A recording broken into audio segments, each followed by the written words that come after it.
old, so I can really see what are her languages. And they use basically social media, or they use other ways of communicating, like, for instance, games, or you know, things that are not written or not even spoken, right? So we have to, in order to look at the youth and how we can support youth requirements, we need to use the same languages that the youth has been adopting recently.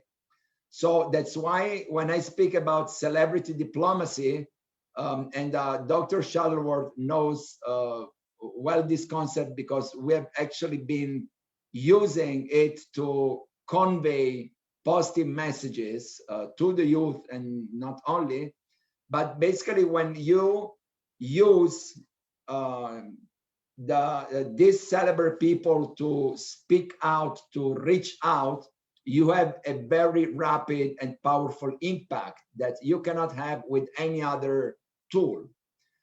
And the same applies to new technologies. So when you use social media, you can reach out massively at very low cost and with very high impact. So what I suggest to this panel moving forward is to look at these two tools, meaning how to use celebrate people and how to use digital languages in order to influence positively and constructively the youth in Africa, as the specificity of this conversation. So this is what I want to share with you in terms of new approaches to look at how to engage the youth into you know, the concept of human rights promotion and sustainable development, and improving living conditions of people. So, and with this I conclude. One of the additional tools that is at the intersection between celebrity diplomacy and new technologies are campaigns, whatever type of campaigns that you can have in mind. So by campaigns, I mean a structured operation to communicate particular messages to particular audiences. So if our audience, and if we have the horizon of 2030 in mind, as I said earlier, definitely the youth is or should be the main target of any campaigning, because those who are 16 or 20 years old now, they will be 30 in 2030. 30 years old in 2030, and they will be probably, you know, the leaders of their communities, or they will be the teachers, or they will be the religious advocates, or whatever form and shape they will assume in their communities and their societies. So if we take the youth as audience, the social media and celebrity diplomacy as tools, and the campaigning as, let's say, operation, I think that this structure can really help advocating positive messages and improving, you know, not only the social and cultural values, but also hopefully the living conditions of communities in Africa.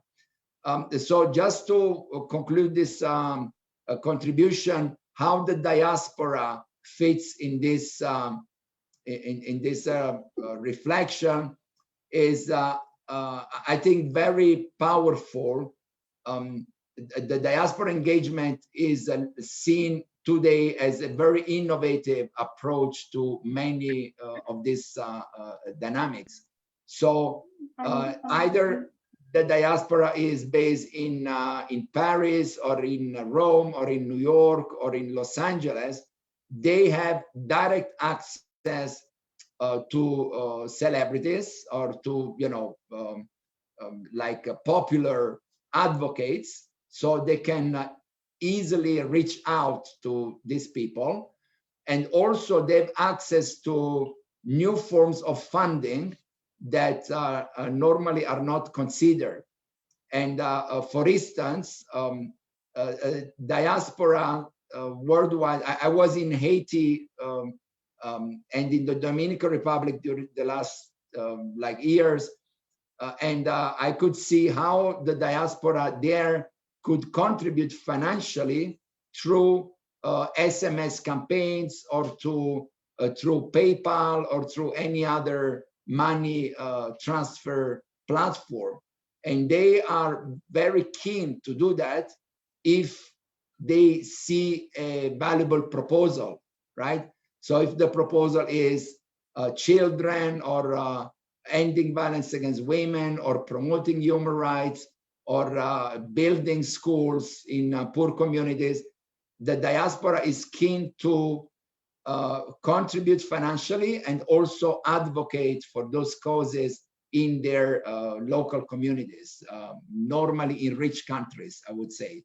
So these are just ideas that I, organize in my mind to contribute to today's discussion.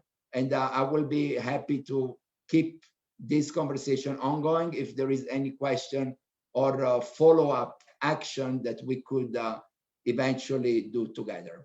Thank you very much.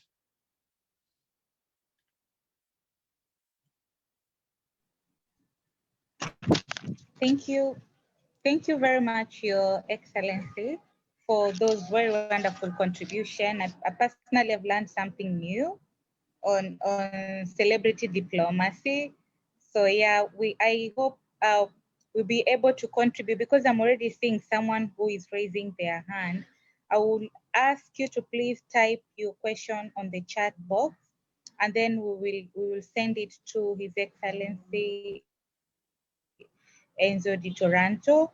But also we will open the room for plenary, but after the first three presenters have made their submission. And for the people who are joining us from Facebook Live, we are having a conversation on how we can harness the power of arts and culture and heritage to build the Africa we want. My name is Ann Rose or Ann Maua from Kenya, and I am the Executive Director of Uzalendo Africa Initiative.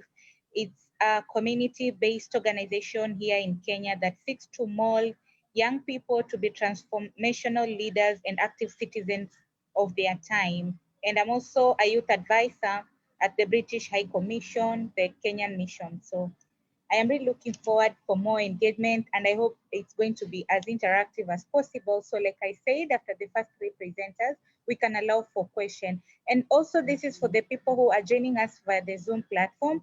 Kindly rename your names, because I am seeing people with phone names. It will be nice just to understand who you are, but also type in the chat box what you do, which country do you come from, and all the questions. And without much further ado, I wish it was physical, because I was about to say give a round of applause, but we can still give a round of applause for Dr. Mary Shuttleworth to give us submissions. And Dr. Mary Shuttleworth actually is the founder and president of the Youth for Human Rights International, and she's going to make a submission on human rights, especially actualizing the decade in African roots and diaspora. So yeah, we can give a virtual round of applause for her. Please, the floor is yours. Thank you so much, Rose. So beautifully. Thank you, Malako Hailu. Yes, thank. So Malako Hailu, your Model Africa Youth Ethiopia team and co-organizers for hosting this important webinar. Today, we're discussing the role of human rights in actualizing the decade of African roots and diaspora through arts, culture, and heritage. Art is creativity, it's imagination, it comes within. It's a fountain of contribution, and it's done through various forms of communication. Culture is sharing with others. Heritage is sharing those values from generation to generation. So this could be likened to the rhythmic beat of a drum. That rhythm that forms harmony around which all other instruments, voices, dances, so on can come together. Human rights abuses at that harmony, and violence destroys. So respect universal human rights creates a common solid foundation to support, strengthen, and actualize the roots set down generations ago.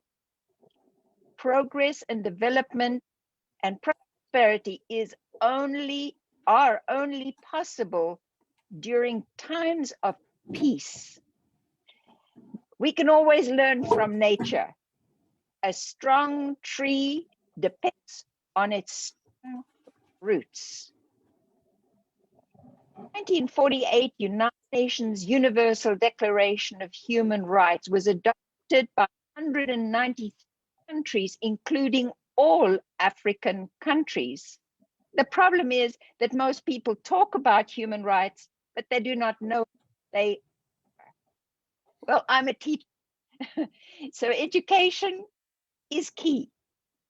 Youth for Human Rights International aims to teach the Universal Declaration of Human Rights and inspire our youth to become advocates for tolerance and peace. We developed easy to use and easy to understand materials that are available online in 17 languages and completely free at www.youthforhumanrights.org. Let's learn, share, educate, and inspire human rights. Respect for human rights go hand in hand with dialogue toward peace. Like a strong tree, know your roots. Be positive, proactive, be inspired, and beat the drum. That rhythm of a drum, others will join in harmony and for peace. Thank you. Thank you. Thank you so much. Thank you. Thank you.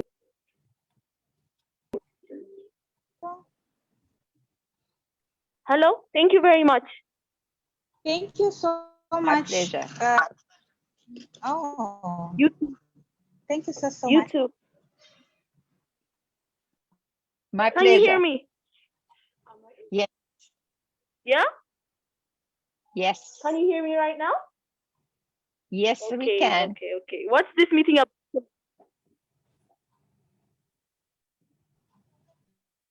Sorry, come again.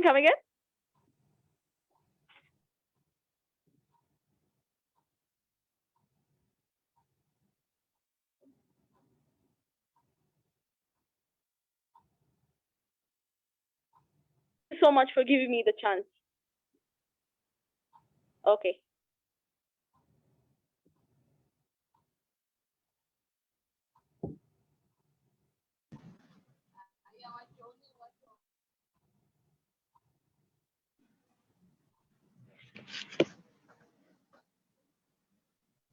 All right. Thank you so much for the contributions.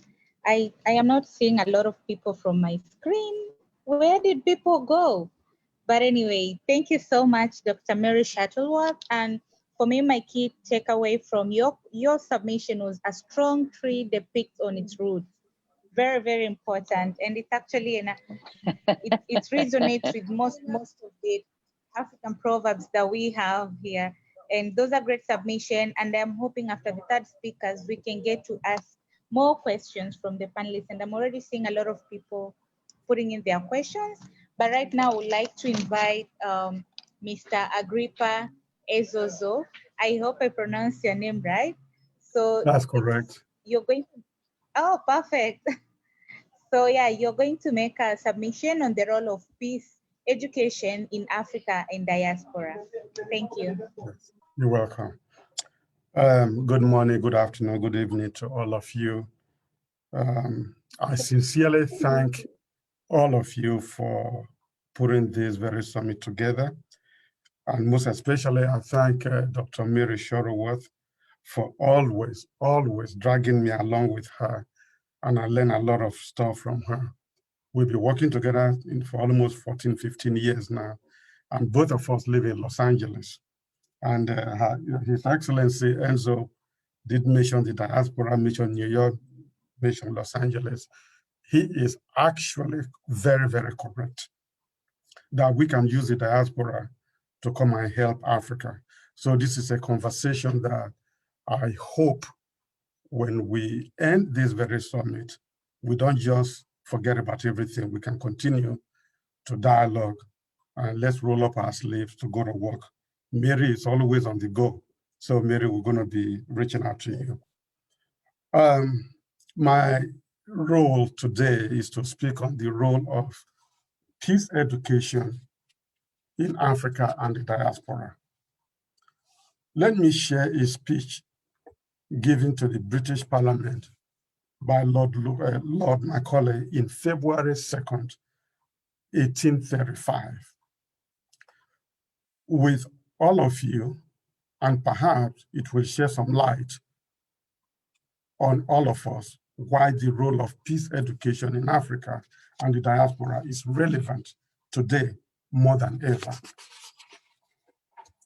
He said, I have traveled across the length and breadth of Africa and have not seen one person who is a beggar, one who is a thief. Such wealth I have seen in this country, such high moral values, people of such caliber, that I do not think we will ever conquer this country unless we break the very backbone of this nation, which is her spiritual and cultural heritage. And therefore, I propose that we replace her old and ancient education system, her culture. For if the Africans think that all that is foreign and English is good and greater than their own, they will lose their self-esteem, their native culture, and they will become what we want them, a truly dominated nation. So, if you look at what Macaulay said in February 2nd, 1835, and it's very visible today, the culture of violence in our world continues to threaten our day-to-day existence. From every media, we read, listen, and see the grave results of indifference, intolerance, bigotry, and the quest for acquisition of land and resources. In each of the 5 regions on the African continent, there are instabilities, rogue regimes, proxy battles, all tantamount to human suffering. Let's remember, the year 2008 marked the 6th year since the ongoing carnage in the Democratic Republic of Congo, DRC. The same year marks the 5th anniversary of the chaos that was in Darfur, Sudan. While there are honorable mention of these calamities in the news, very little is being done to thwart these volatile aggressions. International organizations only seem to pacify the victim of these conflicts, but their efforts are short-lived. What do? Proposing the solutions. If we are to examine the ongoing battles in many regions of the African continent and the world, we will find that a major cause of these upsprings and battle is lack of effective communication and education, which Mary has been talking about. on our education on human rights. We will be remiss if we are to discount the role of external impositions in the nations rift with conflicts. Go to Liberia and Sierra Leone. They are still suffering from their war. The culture of slavery, colonization, imperialism, and neo-colonization under the guise of global market economy are impacting the factor that continue to threaten stability and economic development. This is because they lack the basic knowledge of our human rights. The ADF, that is the African Diaspora Foundation, then poses the question, is it possible to have stability and economic development without peace? Other pundits have countered by asking, is it possible to have peace without stability and economic development? The old adage seems appropriate here. Which came first, the chicken or the egg? The ADF contention is that absent peace, effort at stability and economic development will be futile. To that end, the ADF launches the initiative to construct, establish, and maintain a peace education curriculum using Youth for Human Rights materials, which will serve to preempt the components which threaten stability and economic development. A mind at peace is a productive mind that seeks to enhance the growth of a nation. Let's bring peace education to the classroom, primary, secondary, and tertiary. I say that because the English was taught to me in the classroom. Let's use the classroom to teach human rights. Mary, I'm pointing out to you. Let's extend the curriculum to adult literacy via community centers, churches, mosques, and other places of worship. Through the cultural language of Youth for Human Rights, preempt volatile and restore social order. Through the cultural language for Youth for Human Rights, let's reintroduce the rehabilitation, repatriation, and rebuild communities. In conclusion, the world has endured 2 global battles, and we continue to endure ongoing wars from those battles. We continue to experience regional conflicts, domestic disputes, civil insurrections, and preemptive military exercises. We join forward-thinking international organizations in confirming that these challenges to our humanity are rooted in the culture of greed. We have a unique opportunity here to restore social order through non-imposing education curriculum. A curriculum we believe has the answer to the ongoing global threat. The classroom is no longer limited to a physical structure with a black and white board. Advancements in technology, we listen to His Excellency Enzo, has afforded the world immense access to information in light speed. But sadly, not all of the world's citizens have access to such wealth of valuable knowledge. The burning question that requires an immediate response is, what legacy will we bequeath to our successors? The ADF invites you to be a participatory contributor to a campaign to make peace the new pandemic that cures this ailing world. I thank you, and may God bless you. Thank you, Mary. Thank you, His Excellency Enzo. May God bless you. Wow. Thank you so much, Mr. Agrippa Ezozo. And I have always said every time you speak, I can feel the Pan-Africanism in you. And I've always given you Pan-African salutations. And I get so excited sometimes that I forget I'm the moderator. And I'm not supposed to be getting so excited. But really spoken into very critical part of the organizers of these convenings. We need breaking down this information to the grassroots silos that we work with, that the quarters, and those young people potentially who may not be able or cannot afford to have such an opportunity to engage in such convenings. Because so we also do understand the question of the digital divide and accessibility. As much as the technological advancements are here, but we cannot turn a blind eye to the disparities that we have. But for me, the key takeaway rather was we have a unique opportunity to restore social order. And that's the key question then that we need to ask ourselves is, what legacy are we leaving? Those are very critical concerns for me, and I'm sure for everybody else. And thank you so much for these submissions. And I promise after the third we can have one question. So we may have only one question, and then we have two more speakers, and then we have another question. Is that okay? I had seen a question from the chat box.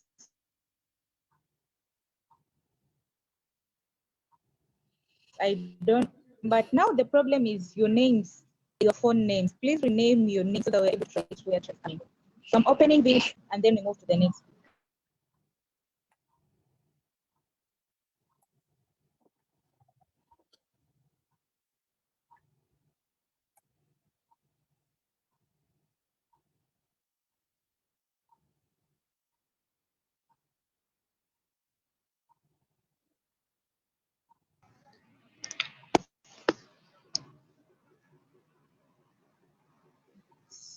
So then if we haven't gotten the question, maybe if they type it in the chat box, I'll be able to raise it.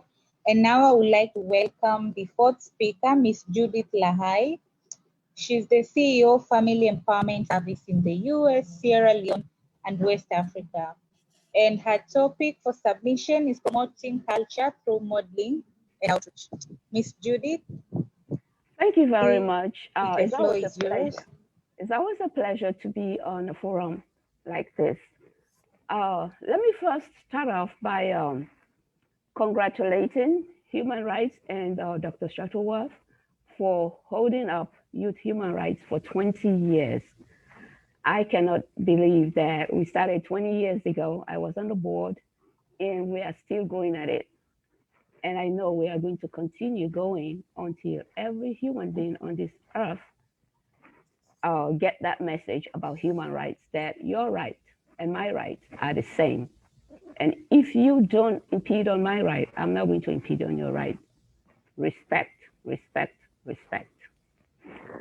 Okay, having that little out there, as I know Dr.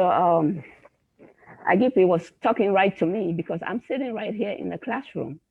As a teacher and a public health professional, I always think it is my duty to go out there anywhere that I go. It doesn't matter if I'm in Africa, in America, I'm right now in Houston, to model whatever you believe in. If you believe in culture, you want to share your culture with other people, two things I always tell people that you have to have: respect and education. If you have those two, you can go anywhere and doors can be open to you. So with that, I'm going to go on and telling you about modeling and outreaching in the diaspora. You know, most often people think that, or even among us Africans, we assume a lot. You see me enter a room in, let me give you an example. I went to Nigeria to a conference, ISACA conference, which is HIV conference, and I came from the US. Immediately they saw me, they assumed I was a Nigerian. So the badge that they made for me was Nigeria. Judith Lahai Momo from Nigeria. I did not even grumble. I wore it with pride because to me, it doesn't matter. It's you, the person that you are modeling. It doesn't matter what name or what badge you wear, but what is in your face and your action will always carry it through.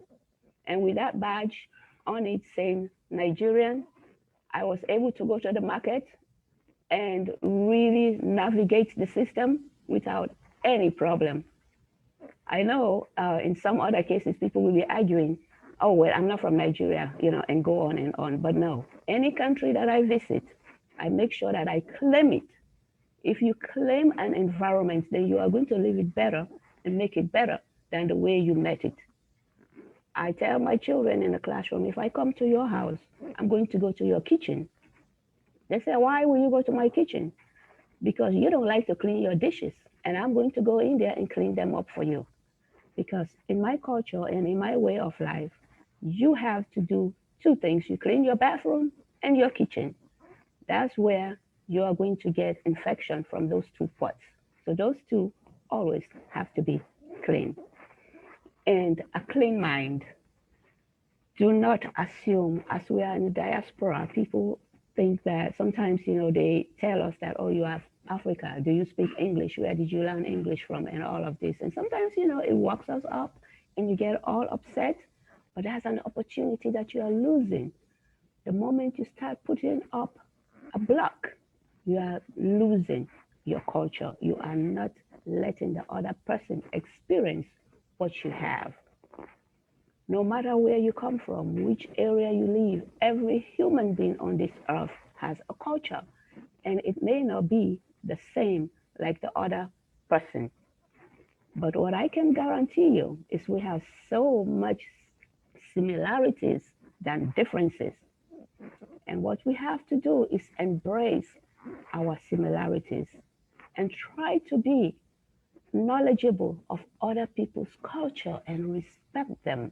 Because when you respect them, they might not always respect you, but if you model it, if you live it, if you walk it, it's going to be contagious. It's going to go around. Two ways that I really pass my culture to people. One is once in a while I wear my dresses to work. You know, I work in an education environment right now. So people see it and like, oh, I love your dress. And of course, you know, I tell them, thank you. Where do you come from? That opens up a dialogue because you always want to open dialogue with people. I love to talk and I can talk to anybody. What we do when you talk to people, you are not only expressing yourself, but you are also learning about them. So don't put a barrier on yourself by being silent. And sometimes we feel like, well, I cannot speak English. Maybe my enunciation, they will not understand me. Well, people have a way of understanding you when they want to understand you. I speak to Hispanic people and other people, and then we learn from each other. Sometimes the words that you don't even say says a lot more than anything. My advice is always do not snub people. Don't put on this barrier of arrogancy, because to me, arrogancy is insecurity. Walk with your head up. Always think that you are a walking board for yourself and your country or whoever, whatever institution you are representing. So do not put a blindfolder on. Education and respect always takes people everywhere. The challenges that we may face today is and how we engage ourselves in a cultural diverse environment. And for us, Africans in the diaspora, is you are going to face a lot of challenges. People ask you intimidating questions, you know, demeaning questions. But what you have to do is smile. If you put on a smile and try to disengage people in a negative way, who are coming to you in a negative way, that will ward them off. Don't try to fight them. Don't try to explain too much. Only explain when you are in a very safe environment. Then you can engage people, but don't. If you are in a hostile environment, try to move away because you don't want to leave that bitter pill in somebody's mind. And I've seen that a lot in the community, people trying to express themselves. And then you come out on the wrong side of the panel. Build an understanding with other people. Let them know who you are and where you're from and what you stand for. And I guarantee you, once you start talking to people, you will know that you have so much in common. And that you can carry on yourself. And in the education environment, we who are educators or try to be, or all of us are educators. If you are on Youth Human Rights, you are educating people. So when you are on this forum or even in your work environment, please try to walk the walk. Be the example that you want others to see in you. Be that example, because we are walking billboard for ourselves and our countries and our culture. The way forward, respect others, open your ears and your eyes. And if you do those two things, you are going to learn from people. Your eyes should be looking for what is around you and what you can embrace and how you can embrace it.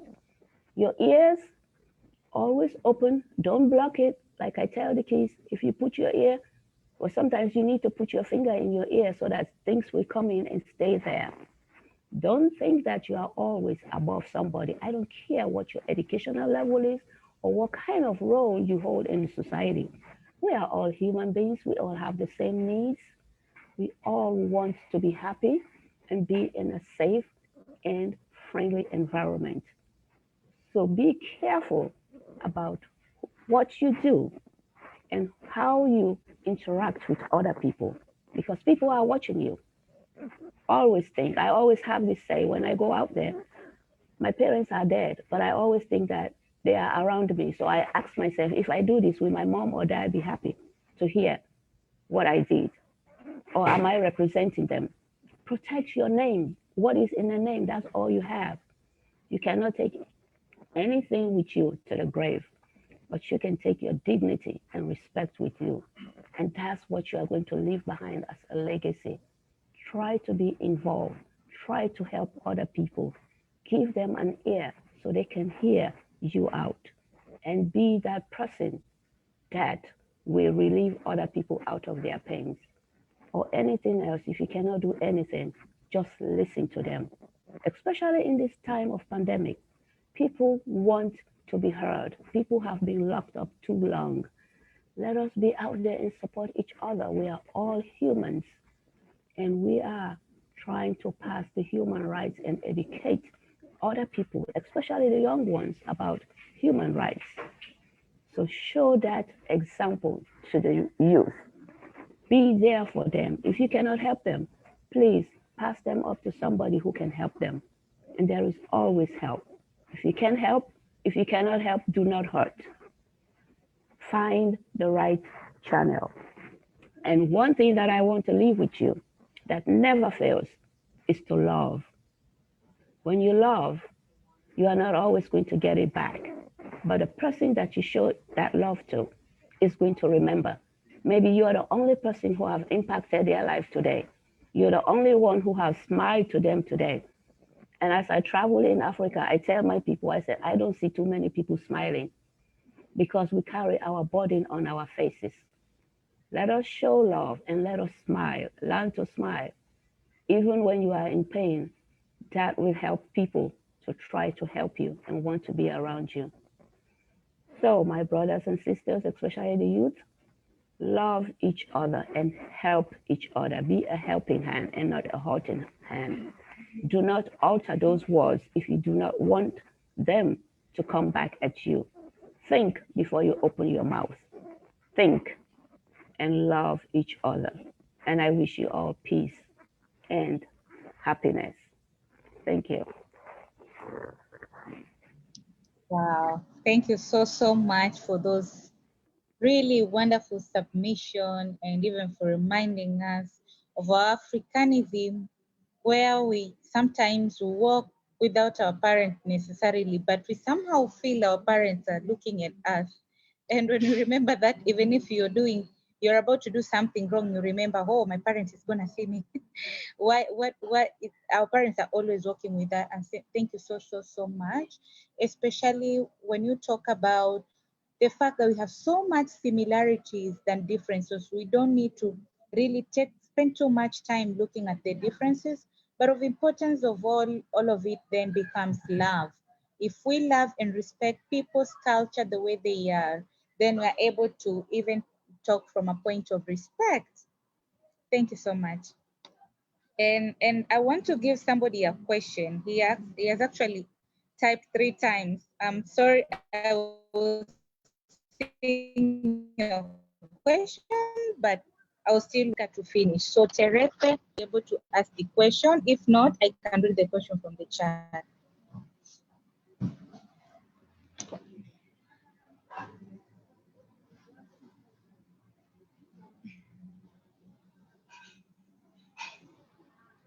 I will try and read what is written in the chat by Terefe, and he's saying, dear respected speakers, greetings. I have got kind of a question and comment regarding African history, heritage, and culture. As African is an ancient continent with long history and glorious civilizations such as the Ethiopian Axumite, the Egyptian Nubian, Mali and the Ashantis, and on and on and on, and great heritage. Thus, as Africa, how would we use this long history, glorious civilization, beautiful cultures and heritage of Africa for unity? Then he also said prosperity of Africa for Africans, as Ethiopia is the capital city of Africa and an emblem of the African anti-colonialism struggle and liberation movement. Thus, how could we draw the spirit of Africanness and Blackness from our past and heritage for the African future opportunities? And then there is also another comment. I am Sam, a teacher at a private school at SWASH program manager for EMAC school in Tanzania. A question to Mr. Ezozo. The reference you made about the power of another culture when used against another in a bad way is quite outstanding. I am curious, how can we help young people read literature of this nature? It's quite sad that in my country, that kind of literature is seldom read or generally not at all, plus students read to pass exam. Then there is also another,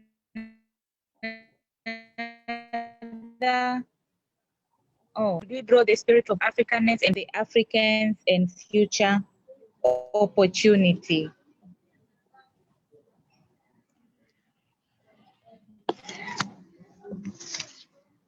Mr.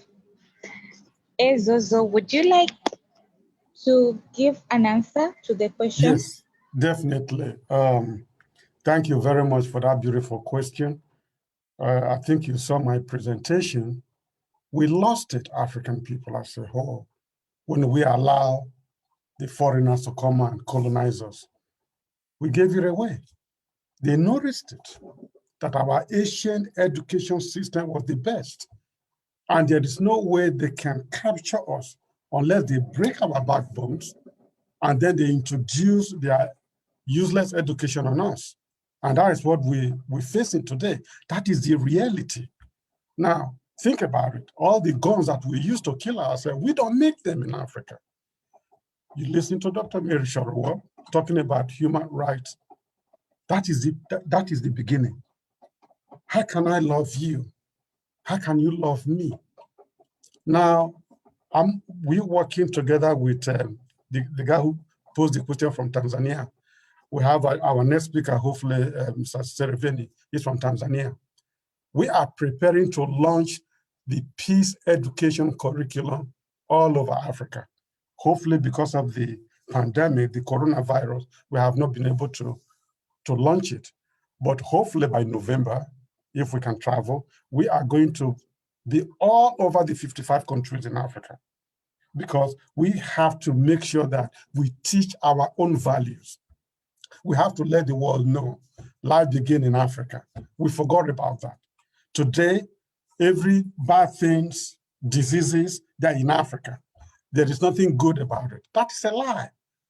So we need to stand up. We need to join hands with Dr. Mary Shorowo, because if we don't love one another, there's no way we're going to do that. So to answer your question, yes, we have to go back to the classroom. The classroom is the basis. That is what they use for us. So we are going to reverse that.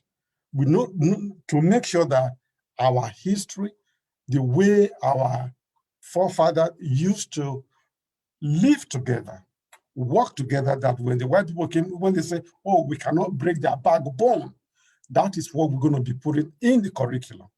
Can't you give me a gun for me to kill my own brother? That needs to be taught in the classroom. We don't make those guns in Africa, but look everywhere. There are guns everywhere. And then they use the gun, and then they take our natural resources. We can come to Africa, to America, to come and take their technology. They will let you. But why? Why are we allowing all these things to happen? I'm not blaming anyone, but give us a space to teach human rights and peace education in the classroom, just like French, Portuguese, English, Spanish was taught to us in the classroom. That is where we are going to see a change. I hope I answer your question. Thank you.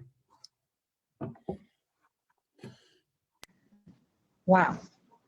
Thank you so much for that answer that you have provided, for that thought-provoking answer. And I hope he's answered. I did not ask the question, but I feel answered somehow. There was that other question of how we can use our heritage, our culture, and our diversity as an opportunity for the African young people. Any of the speakers who would like to answer that? Yes, I think let me see, let me put it on. I can take a shot at it. This is Judith again from Houston. Yes, to me, an adult, anybody out there is a role model for our youth. We are supposed to leave it, because when you leave this earth, you are leaving people behind, and people are watching you every day. What we need to do as adults is don't get into all of this unnecessary politics, because that's what we bring in to separate ourselves. We start associating ourselves with different groups. The only group that you belong to on this planet is the human race. That's what we should be living. It doesn't matter if you are in Japan, you are in any part of this world. You are a human being first. And do not pick who you pass your culture to. They know me. Sometimes when I started working here, people were like, what kind of food do they eat? It took me some time. I would bring food, I would make extra food and start sharing it with the other teachers, with my colleagues. Whether it's the health department that I work or the schools, I always have extra food to share with people. At first, they are like, okay, I don't know what it is. But I tell them the ingredients. This is where education comes from. Tell them what is in there. It's the same thing they buy in their store, but you make it in a different way. And then that makes them happy. Let us be in the business of educating, teaching people, telling them. Don't be offensive when somebody throws something at you. Genuinely, they do not know. If a youth walks right to you, I went to Sierra Leone. I'm from Sierra Leone.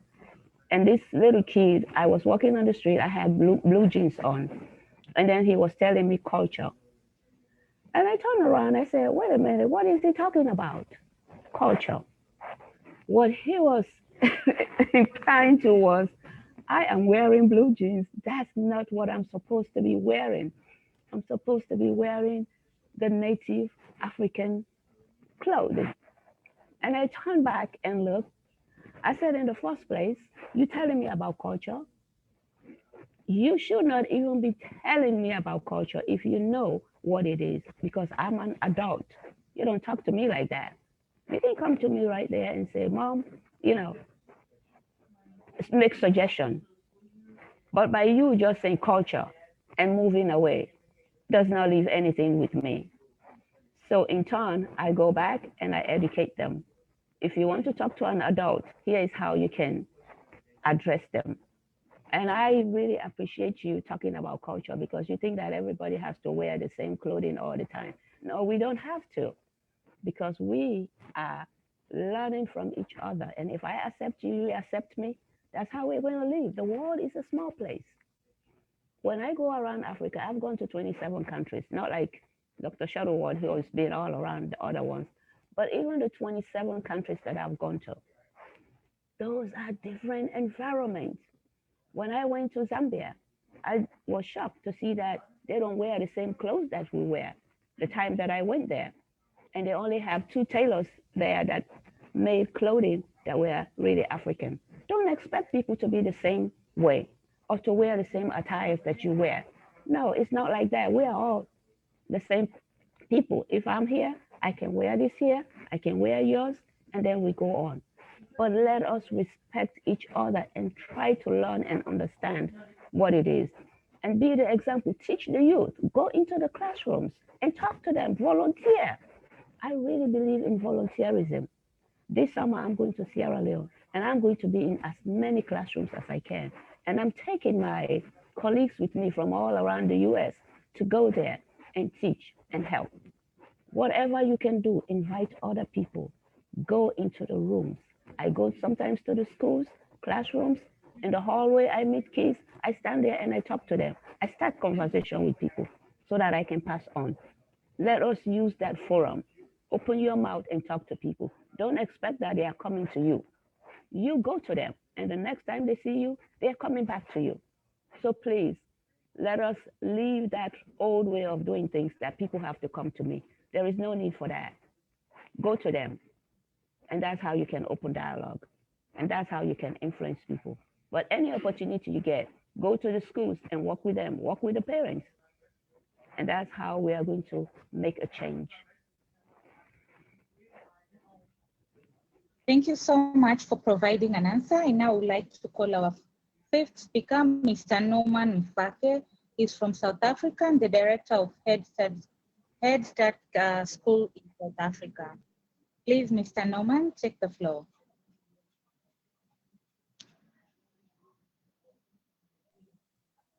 Good afternoon. Can you hear me? Good afternoon. Okay. Thank you very much. As you've said, my name is Norman Mphake. I'm representing Head Start Kids in South Africa. I'm wondering if you are able to see the screen I'm sharing with you. If not, then I'll just put the video behind me. We cannot see the screen now.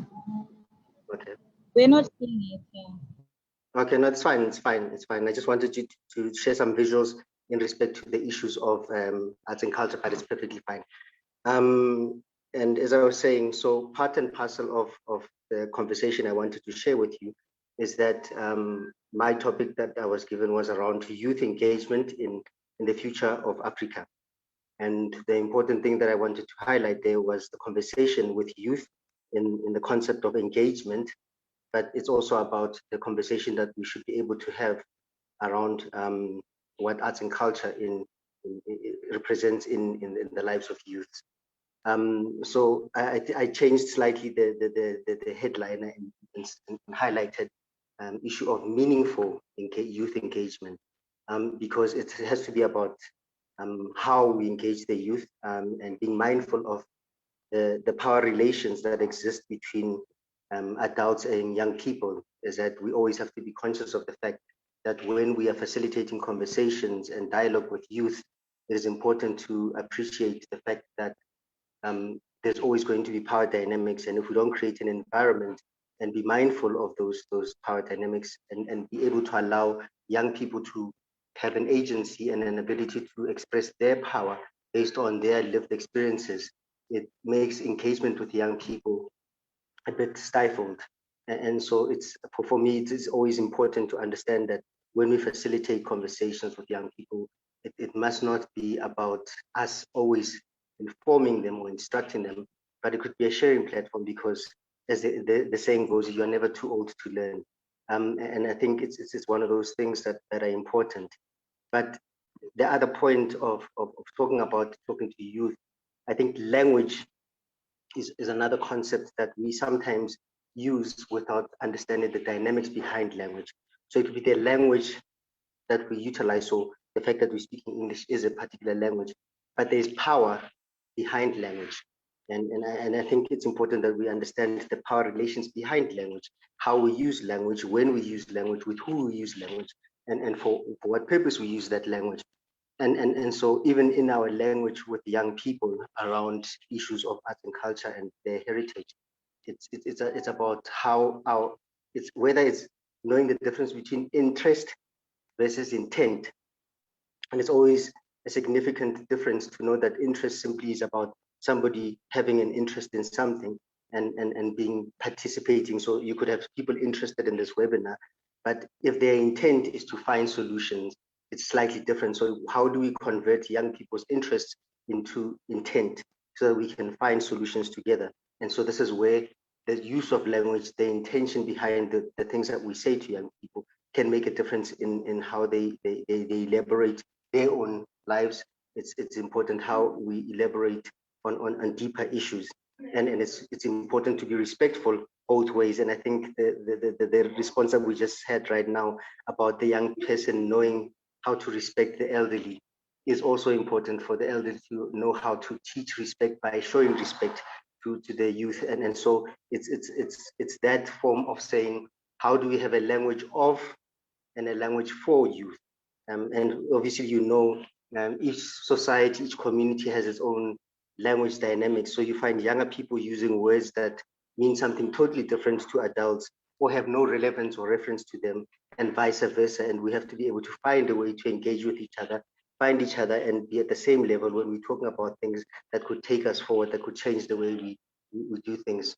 And I can guarantee from what I'm hearing, the same problems that we have about how people interpret culture is subject to interpretation, and we will never have a uniform understanding of what culture is. But it's important to engage, and dialogue is also very important, because it's not about just one person saying things. It's about how do we share the space and be able to talk to each other with those particular things.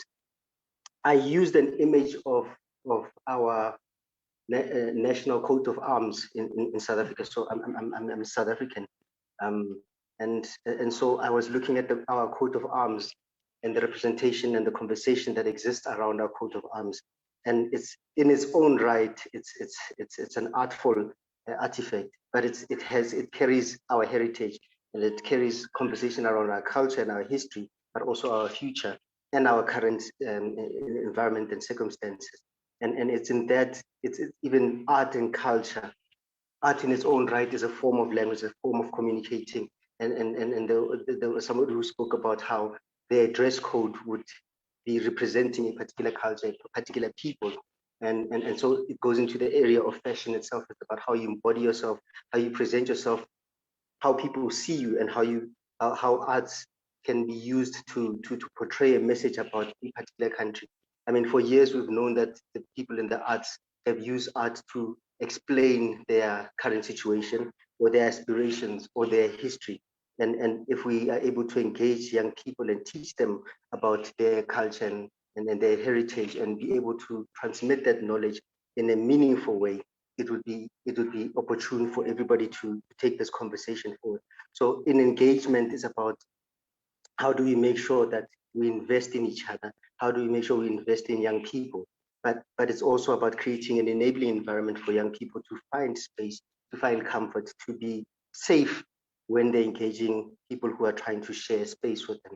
And I think based on Dr. Shuttleworth always says and reminds us that she's a teacher by profession. So I thought it would be interesting to use Vygotsky's thing about a zone of proximal development, about how a person is always within their space of comfort and they're able to do certain things independently. And if we respect people's abilities and skill set, we may be able to help them and carry them with us and guide them. And so it's about those layers of development. It's about people being able to understand that they have people who support them, and we can provide them training. And when we train young people about their human rights, when we train young people about their responsibility within that human rights space, it is also important to guide them properly through that journey and not assume that they will just read these booklets, but they must read for understanding. They must be able to take a way forward in understanding those particular things. So I think for me, it was a great opportunity to just hear different views and different conversations around the things that are of interest to the world, but of interest to young people, because they're, as we say, they're the future of our societies.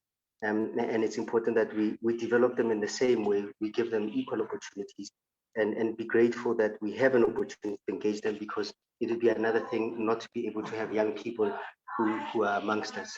So thank you very much. I hope I've used this time productively, and looking forward to hearing other people contribute. Thank you very much.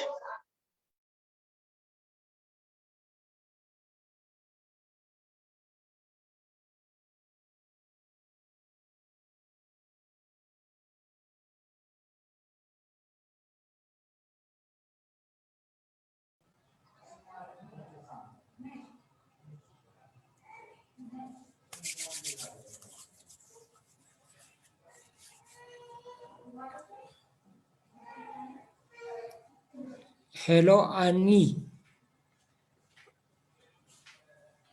Okay, I think Annie, she's get away. I don't know. Hello, Annie.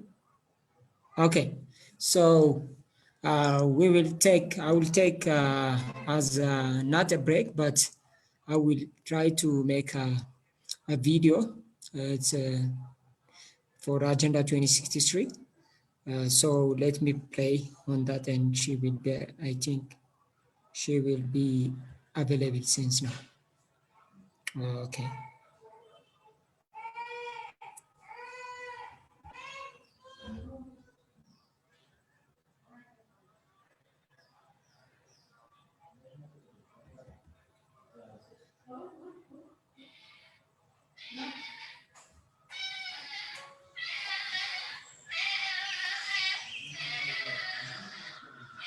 Zola, do you ever think about what Africa would look like in the next 50 or 100 years?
Thank you so much. Most of the people, sorry, I got logged off. Hello, sorry. Are you able to show the video, or we can proceed and then you can show it? So I already show it. Oh, perfect. Sorry, I got logged off. Okay, didn't no one is see the picture? I mean the video? If the people who are not talking, if you could please mute your microphone. Okay, you can proceed for speech, no problem. iPhone, do Ibrahim, would you please mute your microphone? Melaku, could you assist me with muting the microphones of people who are not talking? So, sorry, I had gotten logged off, but we can now have our sixth speaker, Miss Kim Pole, a performing artist and founder of Teaching Artists Institute. And the topic for submission is Rhythm Root, Diaspora Umbilical Connection as their vehicle to African imagining. Greetings. I hope that everyone is doing well. First and foremost, I want to thank you for convening this very important topic. For me, it's crucial that we have this discussion now, and I love that it's being led by young people. In 2012,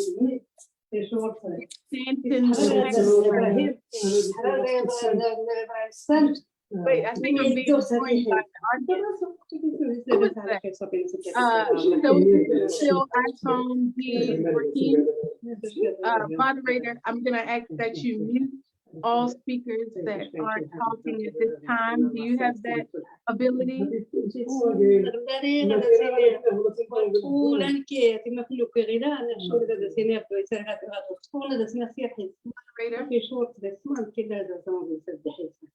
Hello? I'm so sorry about the background noise. I will just ask Melaku to help me because he's able to see from his end. Microphone is on and then he should mute it. Melaku, please mute the microphone. I can see from my end, if you need some assistance, perhaps you can make me a host for a moment and I can help you mute things from my end, if that helps. Oh yeah, sure. I think Melaku should be able to do it. I'm not that's why I'm a bit limited. But yeah, you can carry on, and I'm so sorry about the noise. لو كان الاجتماع في صار كاس هو أنا لا بغيت تشوف فيها غير كان شيء تقل زين صار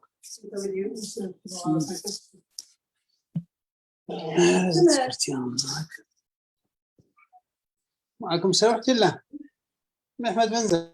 Okay, thank you so much. I think now you can write. I make you host, so you can write. Yes, thank you so much. And I'm muting Mr.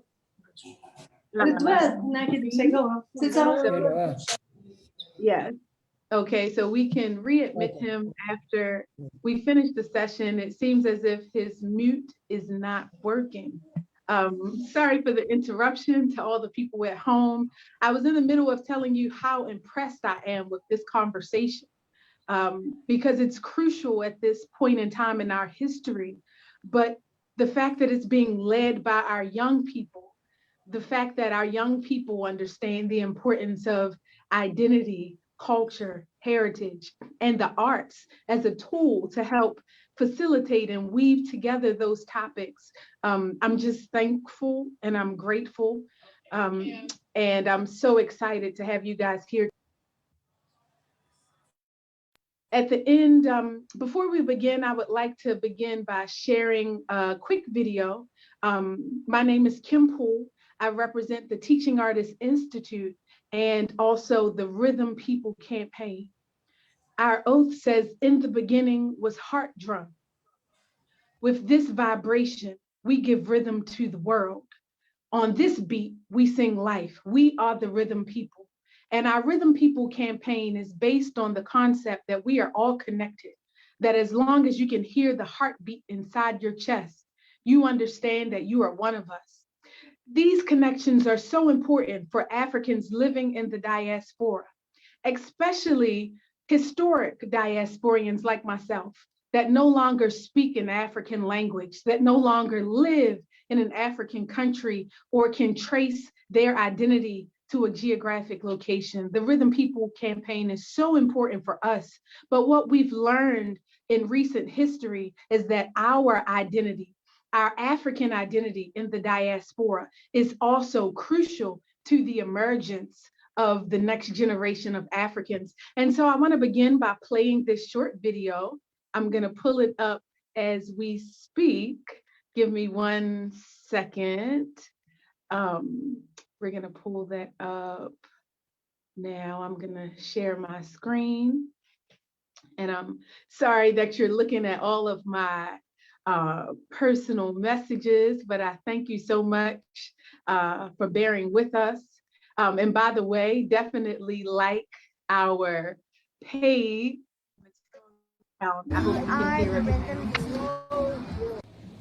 We are the Rhythm People. Woo! Okay, let's take a.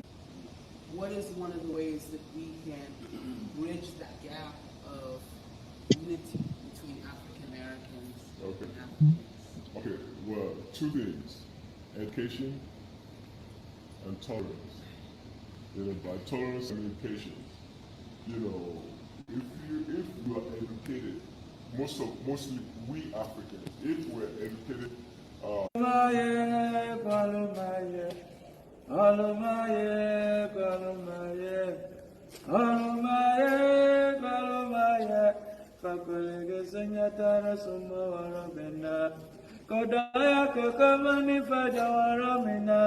Kodaya kakamani musanilala, kodaya kakamani fajawaramina, sumawara ganila, jaja sumawara ganila, sumawara gantugarila.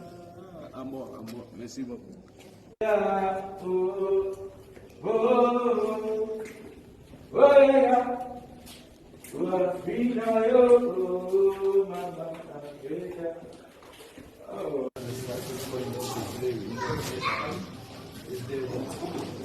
My name is Bernard Ambata Elamona. I come from Sankana in the Upper West region. Sankana is a historical town where Samori Ture, one of the slave raiders, was defeated in 1896. And since then, the people of Sankana have always celebrated Kalidis Festival, where Ras Badimo has come to perform on many occasions. What is significant is that slavery did not start from Accra or Kumasi. What happens is that people of northern extraction who had the physique, who had the energy, who were hardworking, were actually the people that the slave raiders wanted.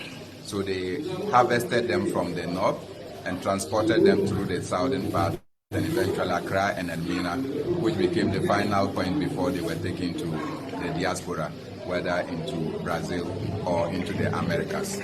And so therefore, we think that when you come and you are returning home, you don't come to where you settled in Accra. You should go back to your roots, and your roots will necessarily take you to the north, the Upper West region, the Upper East region, and the Northern region. And in particular, there is a market where slaves were sold in Salaga, which is in the Northern region. It is important to go and see how human beings were chained, were pegged like animals, and offered on auction, so that the slave raiders came there to buy them. So I look forward to the diaspora coming back to their roots and ensuring that we are able to build the foundation to stand strong. I have more African ancestry than you'd be surprised. So what happened is that, how I dress or whatever, right? But when we talk about whether you're African American, Afro-French, or Afro-Spanish, our roots do come from Africa. And so, like when we talk about the djembe and West African drum, the goat skin. So when we talk about our bomba, we use goat skin. So what happens? You hear this music that's very relevant, and it sounds familiar, right? So what's different? The drum shell, right? The djembe shell, and then you have like the bomba. So why is that so different? Why is it the djembe was made in Africa, and this bomba drum is made in Puerto Rico? Well, what happens when you take, let's say, Ghana, and you enslave the African, and you bring him over to the island, and there is no djembes on the island. What can he help? He still remembers how to make his drum, and he puts a goat skin over a barrel, because in Puerto Rico we have barrels, right? And in Martinique, right, they do belay, right? And Guadeloupe, they do guaca. These are all barrel drums. Come from what? The African diaspora. Yes, so, we are the rhythm people. Yes, we are the rhythm people. Yes, so we're divided by our colonizers, and we get confused sometimes by the colors of our skin. But we are divided by our colonizers, and this is why we have these different languages. But when we remove our colonized language, and we get this is what we call soul music. When we connect to the soul, it connects to us, and then we connect. The sister here that wants to resurrect a Black Wall Street. How do we teach them to communicate with the brother here that's interested in political parties in Nigeria? Art is a universal language. It's that spirit of rhythm. If we can all go back to that first drum, that heartbeat inside your chest, and hear that we are the rhythm people, I think that's the first step to engage in conversations like these. We're all here today because you wanted to know more about how to galvanize the resources that we have within our community to have conversations like this. I think it's important that we realize that the human resource is the greatest resource. We are the rhythm people. We are all we need. I have to say this, I probably should. The sister said that we should look at how we can buy investments on Wall Street and how we can build Wall Street. How are we looking to buy investment in Africa? All resources that we have are in each other. They're right here in this room. I may not know one person with $1 million, but I know 1 million people, and they all have $1. And if we just pool our resources together, we have all the resources we'll ever need. We're the largest population on the face of this earth. If we can connect our cultural heritage in that spirit of rhythm and realize what we have in common, that the spokes of this wheel work, and whether we decide to take our platform to the United Nations or the world stage, as long as we're in communication, we've done our job. And so if you haven't learned anything from Brother Cliff's presentation, or if you decide to participate in the 6th Region Diaspora Caucus organization or not, please know that the most important element of this conversation is that we stay in communication. And we may never agree, we may never find a resolution, but if we stay connected in conversation, I think our job has been done, at least to set that platform for the next generation. Again, I'm Kim Poole, and I will have information about my initiative. We don't have time to discuss all that today, but if you are an artist and you're interested in supporting this movement or using your art to integrate into community,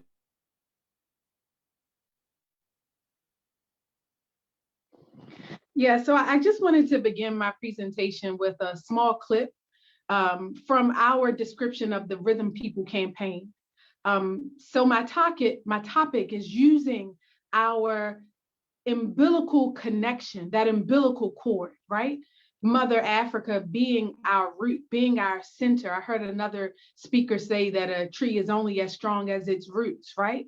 And so using our umbilical connection to Mother Africa as a vehicle of emergence, I submit to you today that the identity, the fleeting identity of Africans living in the diaspora, both historic and the continental, those that arrived and they made that decision for themselves, unlike me, who did not decide, my ancestors, to come and live here in the diaspora. But that fleeting identity for the generation behind us, their ability to promote and preserve the African identity in the diaspora is going to be crucial to African emergence in the near future. And Agenda 2063 is a major part of us realizing the promotion and preservation of the African identity in the diaspora. The Teaching Artists Institute is designed to use art and art culture as a tool for community development. art and art culture as a tool for sustainable development. We understand the diaspora as a resource to African development, African emergence. But what's most important is that they understand their connection and responsibility to African identity. And that's where arts, culture, and heritage comes into play. We've developed an institution, is what we like to refer to it as, within the Rhythm People campaign called the Nomad Tour. So just as our African ancestors left the continent and migrated to populate the entire world in antiquity, we find ourselves today wanting to capture that theoretically and put it into a practice. So the Nomad Tour is our ability to streamline African identity and to promote and preserve it in the diaspora.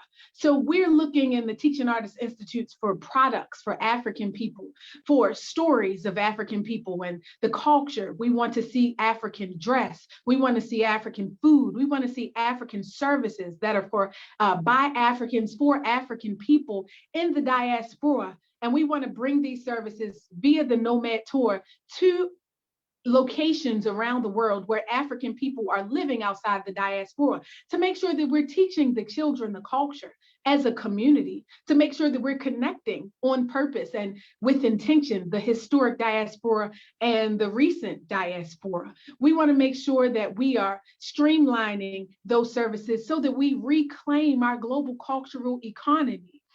African people in the diaspora has some of the largest buying power globally. Imagine what would happen if African people decided to eat rice that was grown in Africa, that was only grown in Africa. What that would do to our market inherently. That means that locations like Gambia, surrounded by fresh water on fertile ground, would have no choice but to become a manufacturing hub if the demand was there. If African people said that I'm gonna buy the things that I wear, and the things that I eat, I'm gonna watch movies made in Nollywood and Senegambia.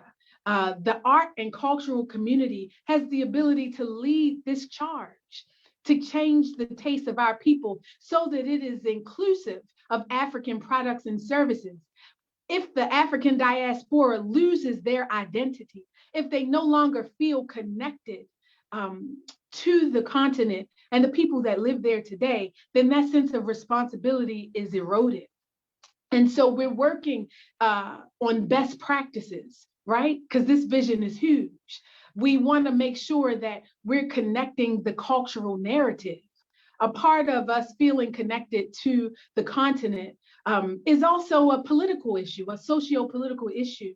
In Sandton, Johannesburg in 2012, the African Union officially recognized the diaspora as the sixth region. We all know that Africa has 5 regions historically: the South, the North, the East, the West, and Central. But the 6th region is so important. And even when they had that conversation, they weren't referring to the historic diaspora, people like me. They were talking about people that came maybe from Ghana, had children, and now their children live in America.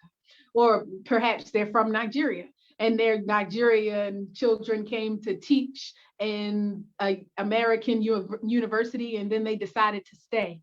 What we're saying is that the 6th region is inclusive of all of us and our strength is connected. That umbilical connection to Mother Africa, it runs through our veins and we need to recognize it on purpose.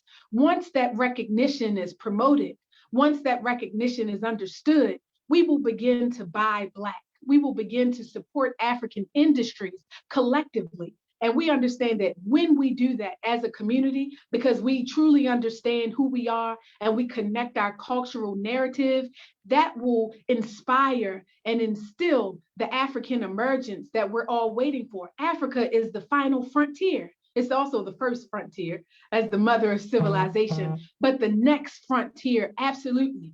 At a time in history where we find everybody else benefiting from Africa, but Africans, the historic diaspora, the contemporary diaspora in partnership can come together as one community and change that narrative.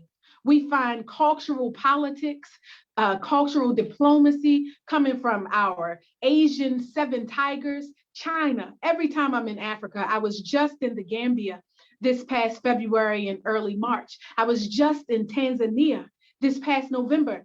And, you know, rest in power, Dr. Magufuli doing his best to keep Chinese business persons and investors from buying major ports in Tanzania.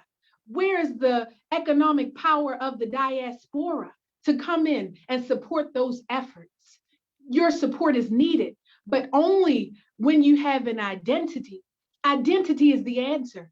Arts, this is the year, the African Union's year of arts, culture, and heritage. And the aspirations of Agenda 2063 are a template that can be actualized with the diaspora's support, only if they can relate to the African identity. So being able to relate to the African identity, that's when we call on our art and cultural practitioners, because you're the only true connection that we still have to the continent. When I go to Nigeria and there are people that were born and raised in Nigeria that don't speak Igbo, that don't speak Hausa, that don't speak Yoruba, born and raised in Nigeria. So in addition to us making sure that we reclaim our global cultural economy, ensuring that we promote and preserve the African identity in the diaspora, we then need to take that message back home to the continent, because even on the continent, we are losing our identity. The art and cultural community's job is as a safekeeper, as a guard, as a vanguard in protection of our identity. And so with the Teaching Artists Institute, we are dedicated to the Rhythm People campaign. We're open to any entity that is interested in promoting and preserving the African identity in the diaspora, as well as on the continent. Please follow us on Facebook. That's www.facebook.com/teachingartists. We need support. We need resources. And the most important resource is the human resource, skills, soft skills. We need your talent. Come to the table and give us your time. That's the most important resource. And that's why Africa is the next frontier, because 40% of every African country is below the age of 40. I can even go up to 60% in some countries. That means that young people, it is your turn. It's been your turn. And now I'm glad that you're leading the conversation. I'm glad that you hosted this conversation today. We're still waiting for a word from the official African Union. And yet the model African Union of Ethiopia is hosting this conversation today. This is the year of arts, culture, and heritage.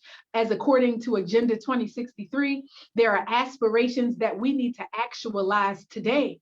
We need to actualize it, and we can't do it unless we work together. We are the rhythm people. In the beginning was heart drum. With this vibration, we gave rhythm to the world. On this beat, we sing life. And we're using rhythm as a symbolic tool to unite us in spite of our cultures, in spite of our languages and religions and geographic locations. We understand that we are different. African people are the most diverse people on the face of the earth. We look different, we talk different, we dress different, we eat different, but we have one thing in common: our emergence for the future. Historically, we have been different. Historically, we have been divided, but our future is united. It is imperative that we unite for our collective survival. My name is Kim Poole. I hope that you connect with us.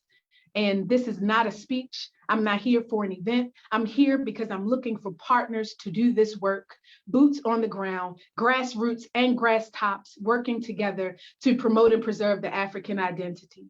Thank you again, and I look forward to answering any questions you may have.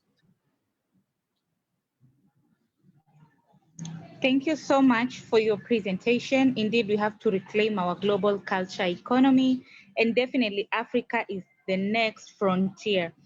I will not give people opportunities to verbally ask the question, but they can type it in the chat box for the interest of time. Oh my God, we are so time bound, but I will really try my best to give like 5 minutes at the end of the last presenter. And so I would like to call Mr. Severin Alute, the co-founder of Institute of Peace and Conflict Studies, IPCS, a country focal point for Southern Africa People Solidarity Network. And he's going to talk about African culture addressing food security, hunger, and crisis. Sorry, Anna, before Severin speak, we have time on the agenda. We have 11:30, right? 5:13. So don't worry for the time, okay? Okay. All the speaker will speak, and on agenda is like 5:15. I mean 5:13, okay? Thank you. Just to remind you. Ah, perfect. Okay. All right. Thank you, Milak, for that. Yeah. Then we can have the next speaker, please. Thank you, Maua. Thank you for these exciting presentations and hearing from other speaker, and you are at least the last speakers. You hear a lot, and you either you speak less or you speak more because of you have been given a chance to hear them speak. So, Mary, I thank you for inviting me to participate in this exciting event.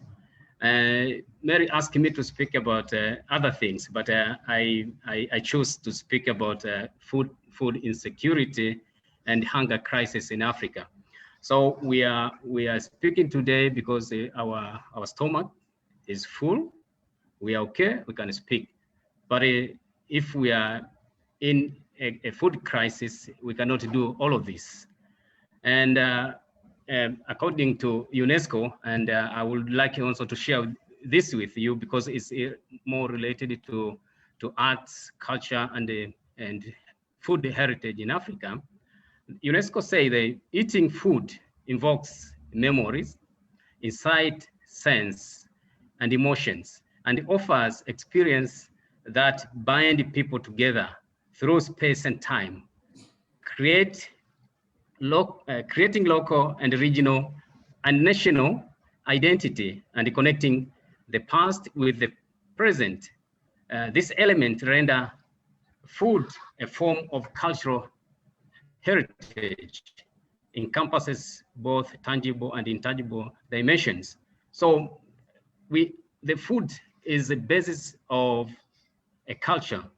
So if you talk about culture, you talk about food. And also, food is a human need to maintain our life.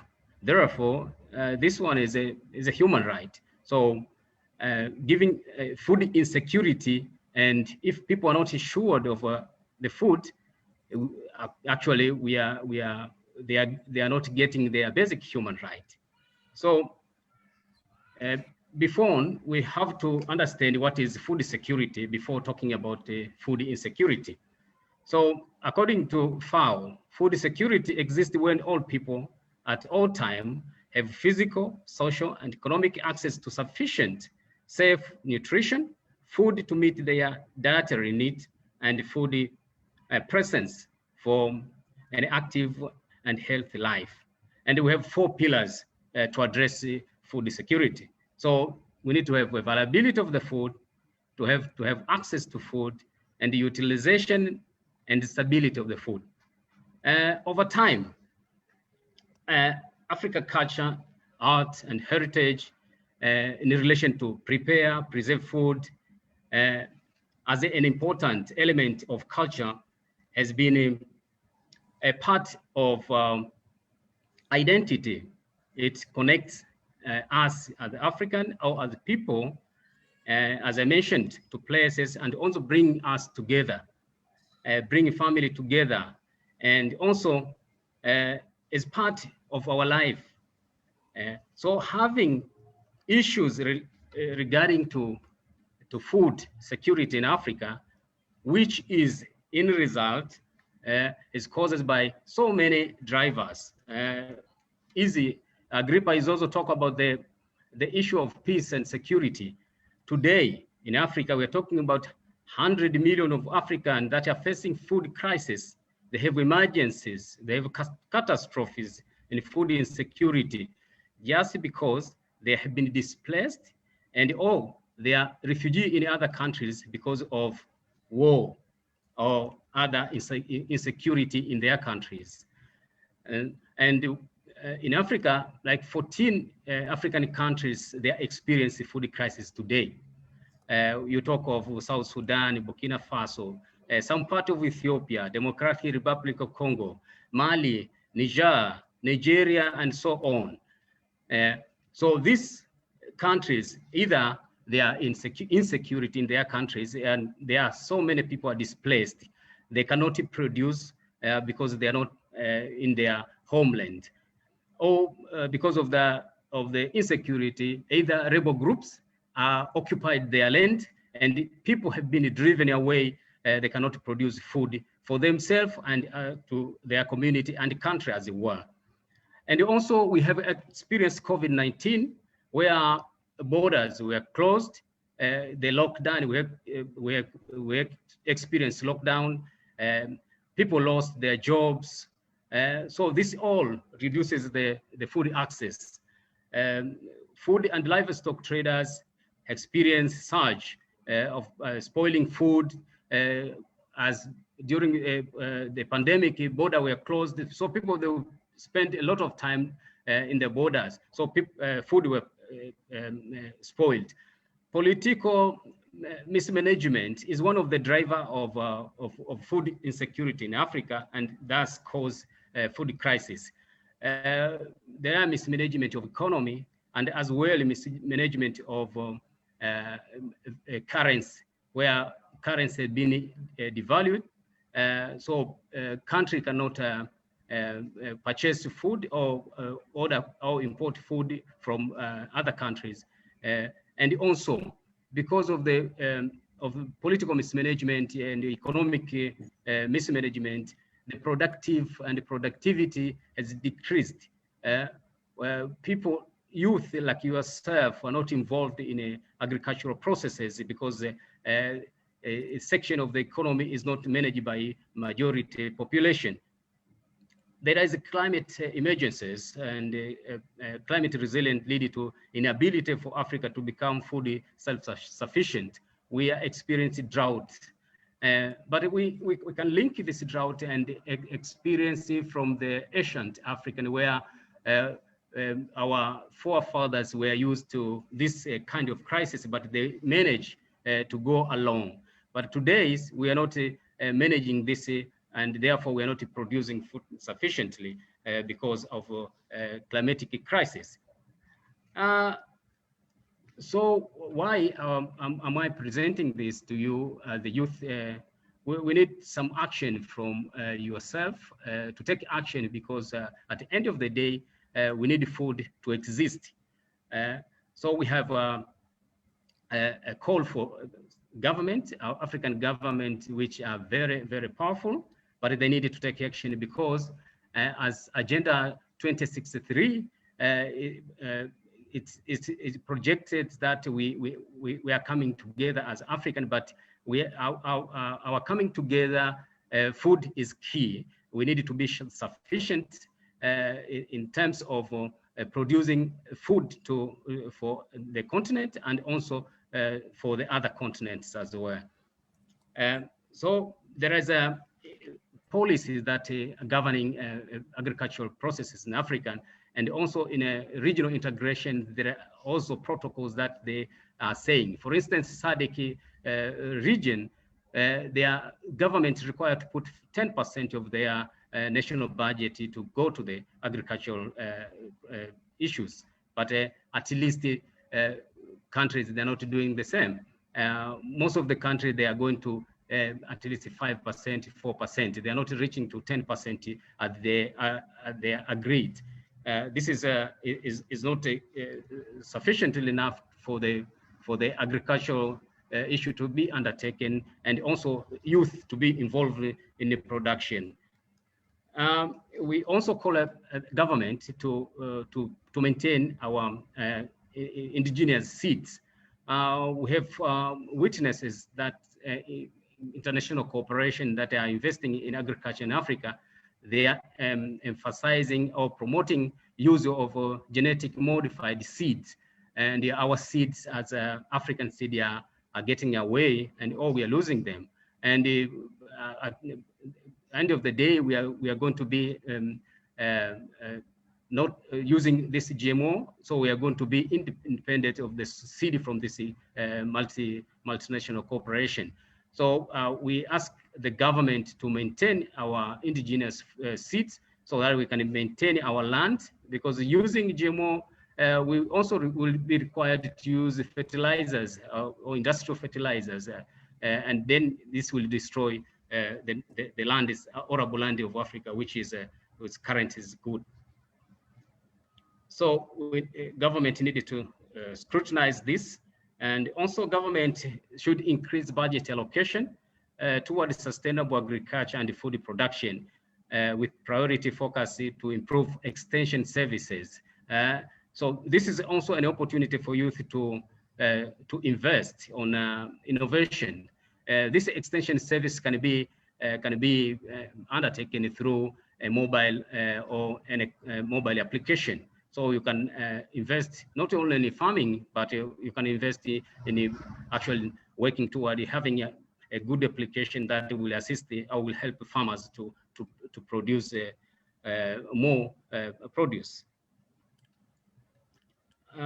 We also, the government needed to put in place a mechanism that minimize disruption to farming operations, and which enable access to inputs, market, and other critical supply, essential operation.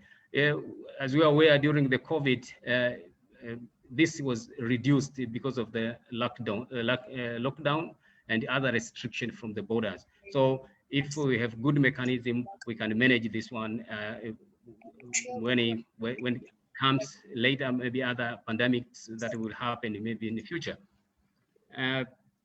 Also, government and also the other development partners, they should work together. Here also we are talking of diaspora. Diaspora can also come in.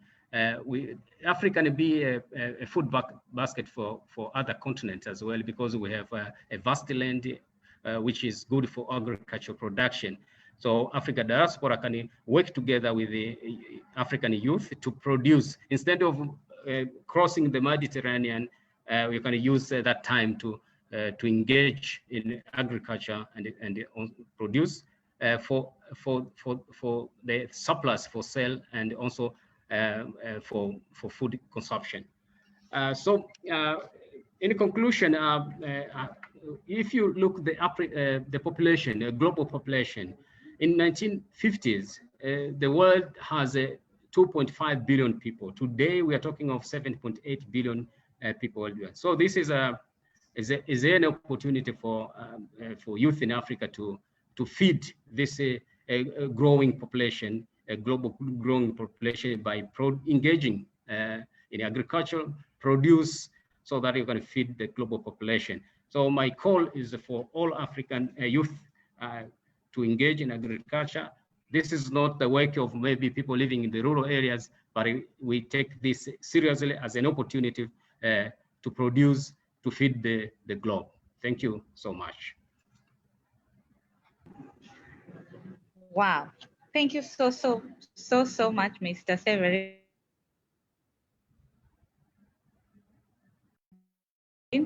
I'm actually tempted to ask you, you're from South Africa, right? The reason why I am asking that is because every day I am hosting this convening, people get my name wrong. And for the first time today, somebody has known how to pronounce Maua. So thank you so much. But also for touching on critical aspects. Yes? I'm speaking from Dar es Salaam, that's why. Asante sana kakangu. I had thought of that too, because I know for the Kenyans and Tanzania, it's always easy to pronounce Swahili names. But yes, thank you for the submission, especially on touching on why we need to involve the youth in agriculture. And for me, I feel that is critical. And first of all, demystifying the sector, because a lot of youth feel like agriculture is a reserve of the old people. And so as young people, we don't have a business. in actually engaging in agriculture. But thank you so much, even for the recommendation about food security. But also, especially on the allocations, and I am looking at how can young people influence some of these budgetary commitments that are made by the government. Asante sana, kakangu from Tanzania. And right now I would like to call, but before I call somebody, there was a question on the chat that was asking specifically Mr. Mfake, what about the countries which do not have a language policy? What do we do about them? So as the other speaker is coming, we'll give an opportunity to him to respond to that question once the speaker is done. And our next speaker is going to be Mr. Luena Ricardo, a researcher at the Volkswagen University in Germany, and is going to make a submission on a case study of the African diaspora in the Brazilian context, especially on the challenges and opportunities. Please, the floor is yours, Mr. Ricardo.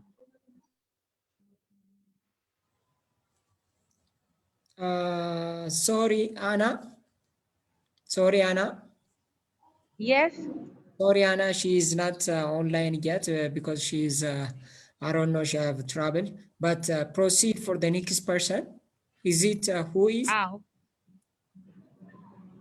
All right. So then the next person is actually Mr. Brahim El Mazid.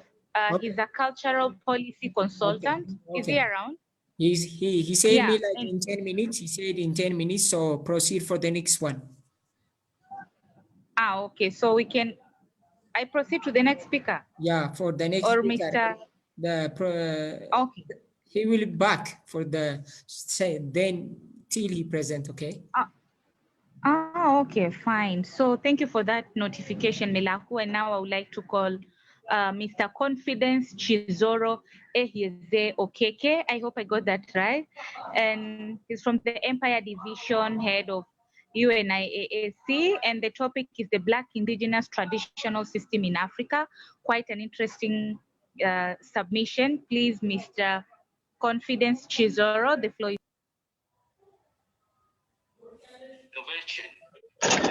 Hello, can you hear me?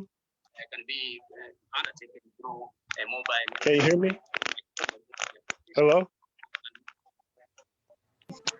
We can hear you.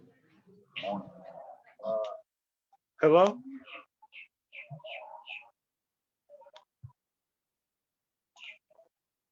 Please go ahead. Hello, we can hear you, sir. Please proceed. Okay, all right. Thank you, everybody, for having me on the panel. It's good to be here. I wasn't expecting to go so soon, but yeah, I'm just pulling up my presentation. Yeah, my name is Chizoro Confidence Okeke. Originally from Nigeria, but I'm based here in the USA. Work with the UNIAACL. Now, the topic is the Black Indigenous Traditional Systems in Africa. Some call them Mbog or Omanala or Ma'at, and using these systems as a way of actualizing and mobilizing for the decade of African roots and diaspora through arts, culture, and heritage. Now, in the traditional African systems, we have rituals and rites of passage where behavior like reinvesting in Africa can be mandated and programmed right into the individual or the group psyche. Naming and labeling is a big part of psychological reprogramming and mobilizing people in the African tradition. Things like call and response, cultural names, family systems. But I'll touch on that later towards the end in my suggestion section.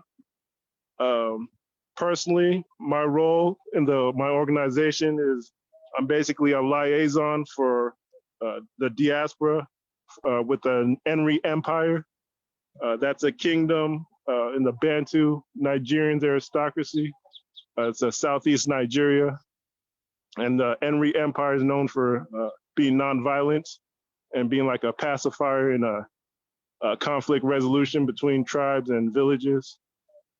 And they volunteered to facilitate diaspora mobilization. Overall, we're part of a group called the Egbe Abantu, which is a Black indigenous family or empire. It's a network of villages and communities in the legacy of Marcus Garvey of Jamaica, one of the national heroes, where he turned social clubs and families into a viable governments, and he's known for mobilizing around 6 million Black people in the diaspora through connecting with people with their culture and their royal heritage. The organization's actually over 100 years old, and they fell apart over some squabbles on misunderstandings about the role of religion and religious-based education. So we're trying to rebuild the capacity to have over 1 million people while avoiding some of the religious and political mistakes they made. Like Ethiopia, we structure ourselves using ethnic federalism, but on a local, decentralized scale. We promote inter-community dialogue, and we actually have a map, which I can email people, of the traditional 7 zones in Africa that we've identified that makes it easier for the diaspora to mobilize and to understand the cultural connectivity of Africa. So far, our network is pretty loose because the traditional African governments are still trying to understand and see the diaspora come on board. But we have a lot of connections throughout Africa. We're promoting ourselves steadily growing places such as social media. We're using social media a lot to gather people. That's how we got in contact with the brother in Ethiopia.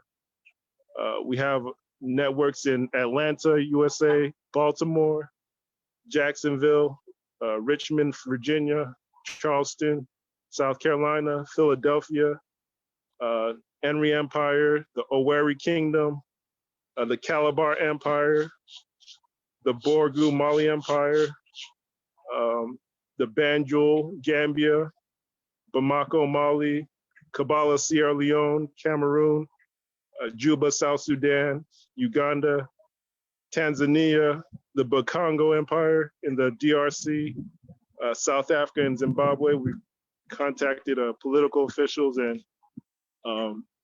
traditional government officers that are interested in inter-community dialogue and federalism to better integrate the diaspora and integrate beyond borders and politics and beyond religion. So we're pretty much covering the 7 zones that we outlined in Africa. And now the diaspora is starting to understand Africa a little bit more clear in terms of culture. Getting toward the end of my presentation, but we have a list of suggestions from one of our panel or network members on the East Coast of the USA. And this gets back to naming and programming people. I'm just going to run down the list real quickly, and then if there's any questions, I can answer them. Now, this is from Professor Baruti Katembo and myself. We compiled a list of things that we could do to mobilize people within the UNIAACL-Egbe Abantu. First suggestion he suggested was dropping all Caucasian names because names are psychological programs and cryptographic in nature. Names and labels are a form of programming destiny and philosophy into an individual or into a group, and getting them to act upon that name is the purpose of naming in the first place. So part of that was exploring and researching and adopting Bantu / continental African names, using Ubuntu, a communal philosophy of deriving humanity through one's extended family and closed community. So a feeling of togetherness that was used most famously by Shaka Zulu to expand a small village or a small clan into over what's 12 million people today. The philosophy he used was called Ubuntu. So that's one system we're looking at. engaging Africa as a resource for investment, tourism, spiritual pilgrimage, and potential statehood if people gather in large enough numbers or they aspire to having territories in Africa. We're trying to engage the whole continent to see what's feasible land-wise. Teaching adult and children STEM classes, science, technology, engineering, mathematics, trying to reclaim adults who aren't as well educated as others. We're trying to do it from an African-centered curriculum. Another suggestion was lobbying for African Union passports, where the diaspora would be able to engage any corner of the African continent all at once with one passport, or possibly getting a special exception for the UNIAACL, since we're working with the traditional leaders, where we'd have a special passport for ourselves. That was suggested. Examining indigenous family, gender, and sexuality systems to see how they can be adapted by the diaspora to organize themselves into extended families and build positive Black men and women relationships. Specifically, the Igbo land or Obi Afraka extended family system was recommended, which they call the Umuna, has been recognized as a resource because it's decentralized. It's not overly monarchical, it's more democratic. So that was noted. Indigenous religious systems and comparative historical linguistics analysis was noted as a key to trace the origins of religion into Africa and bolster people's confidence in themselves and bolster themselves economically as far as tourism and reinvestments into traditional sites and heritage. Archaeology, in particular, people were highlighting the Bantu and Sudanic migrations and networks as a way to simplify and connect people across the continent culturally and economically and religiously. And we're trying to increase the local kingdom's ability to process diaspora into a form of citizenship on a local level, where we don't have to go through the politics and the bureaucracy, where it's very decentralized, easy to mobilize people. If the local governments and traditional governments are engaged and informed on what we're trying to do, that would make mobilization much easier. A lot of immigrants are in the USA, where everybody has a community or local government where they can try to implement this or push this on a local level to make things move faster. So decentralized government, permissions for the kings and communities to process diaspora into a form of citizenship was noted as a strategy for mobilizing.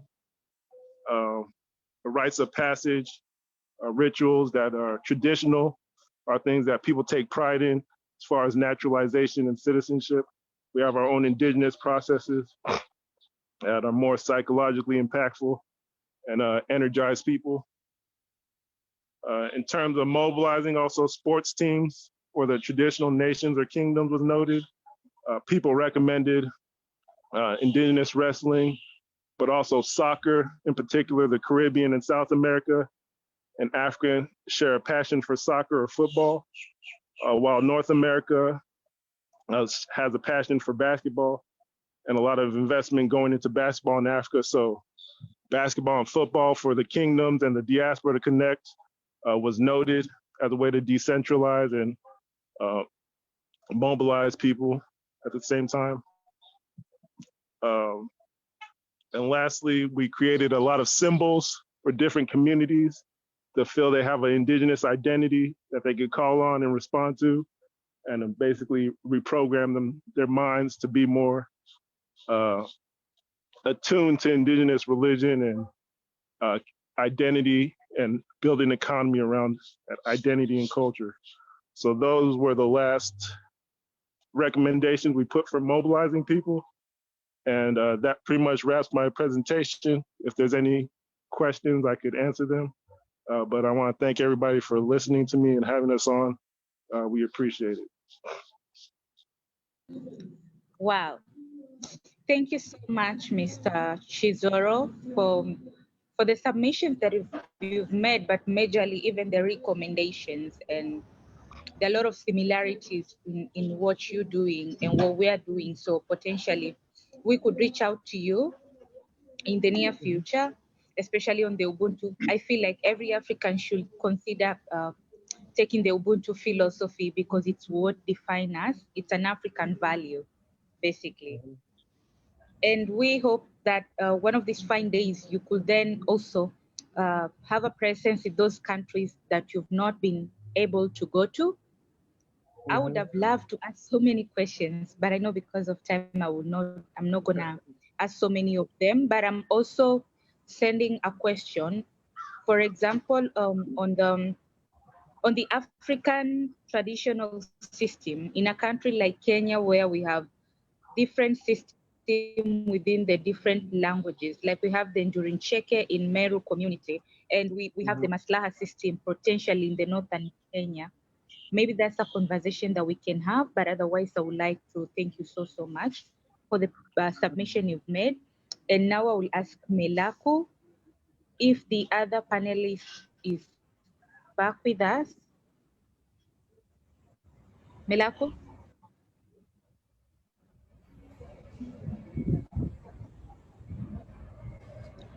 Oh, Hello? perfect. Hello?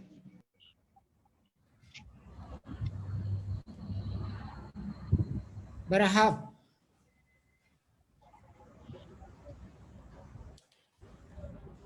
Hello, Meram. Oh yeah, perfect. So he can have the Brahim El-Maznid. Yes. Yeah. Sorry, will you yeah, share so me the perfect. link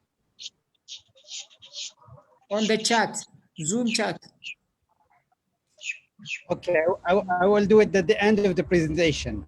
Okay, good. Thank you. Okay. Thank you very so much. much. Thank you for thank you, Melaku. Thank you, and Rose.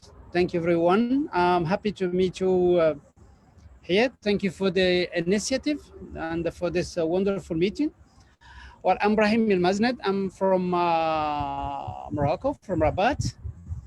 I organize Visa for Music in Rabat, and my company is Ania.Africa. We organize many events, many activities, links to cultural industry here in Africa.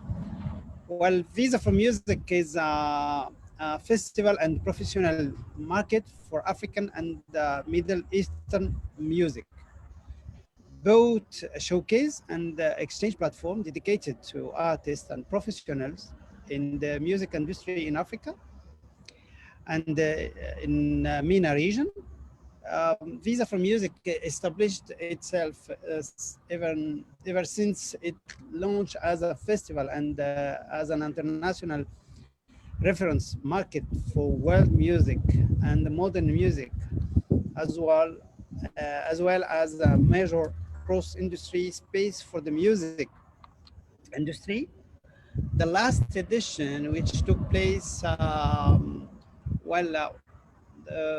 in November 20, was totally digital, but we had an audience more than 2 million audience from all over the world. But the edition before in 19, we host more than 1,200 music professionals from around the world. Every year, many colleagues from Africa and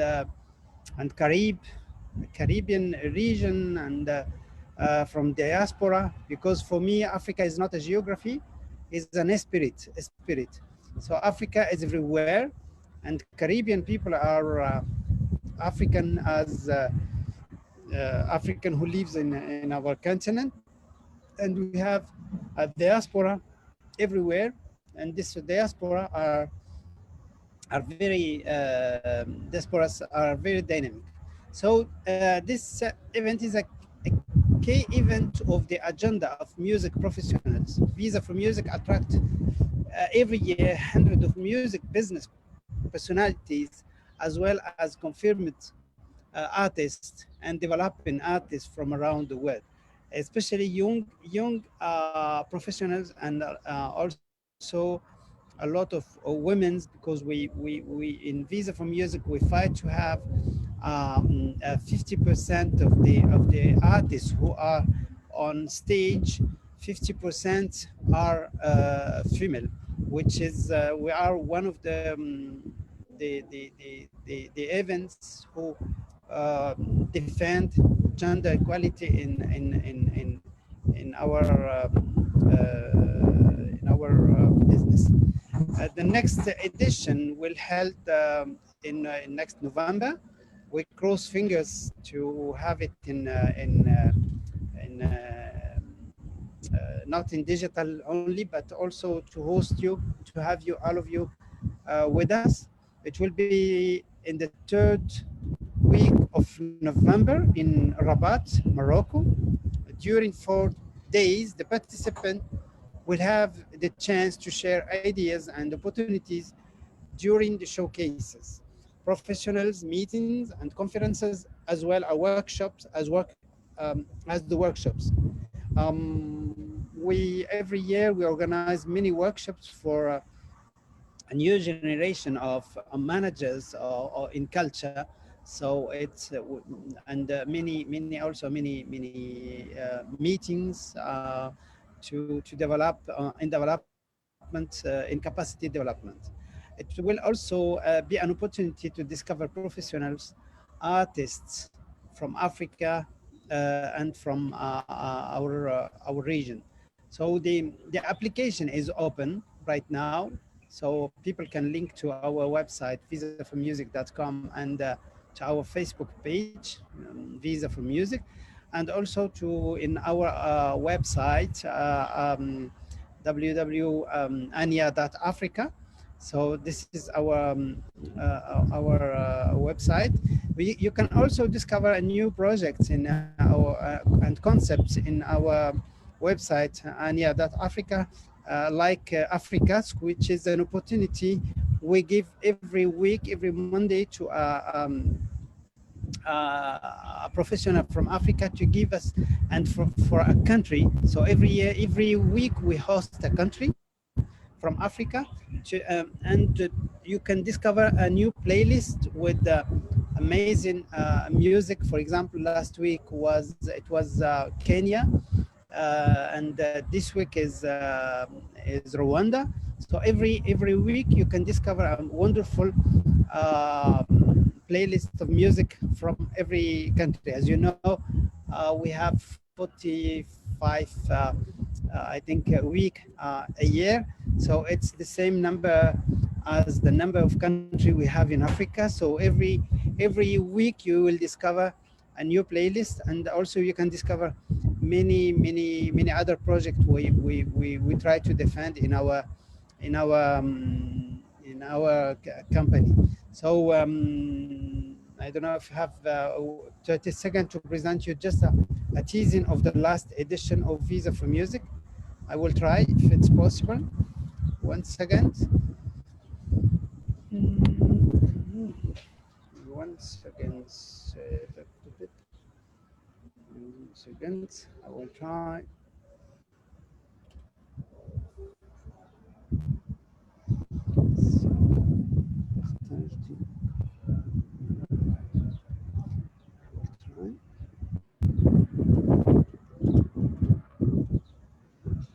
Once again, they will try.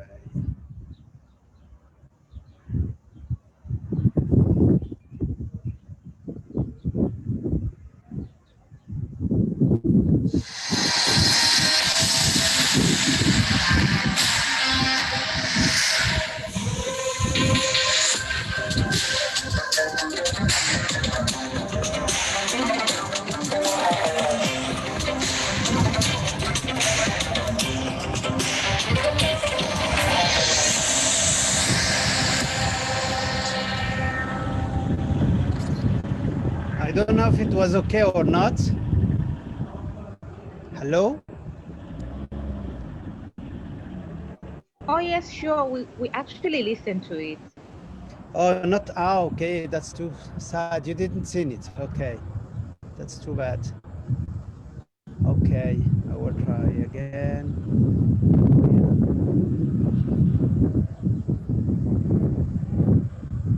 Okay, okay.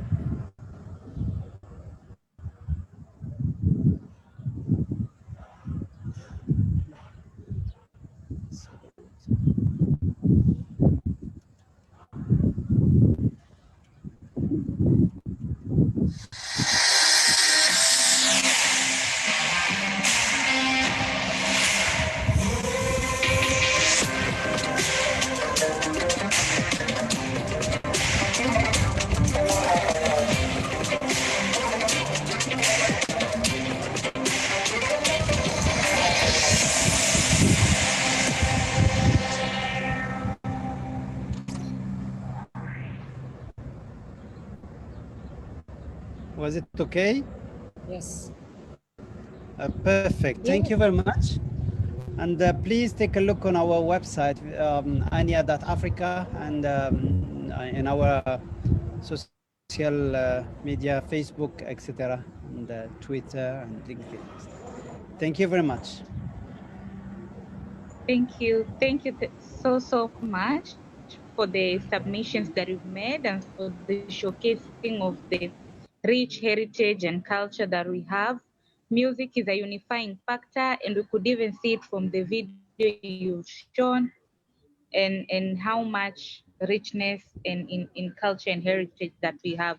Milaku, I don't know whether we have the other speaker.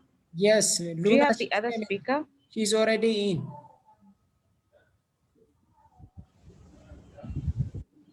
Yes? She's inside. Luna, she's Okay. inside. Abigail Luna. Was she speaking today? Chef. Yes? Yeah, she's online. Oh, perfect. Then we can give her this opportunity to make the submission. I think she'll be the last speaker because I was looking at my program and I couldn't quite see her. But yes, Miss Donna, you can have the opportunity.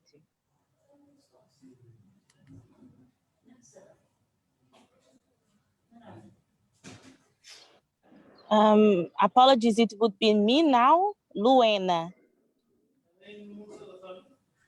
Oh, I'm sorry, Luena. Oh, I'm sorry. Or it's someone else now? It's actually you. It's me who didn't quite hear Milaku's pronunciation. Yeah. So yeah, That's completely fine. I would like to thank you all.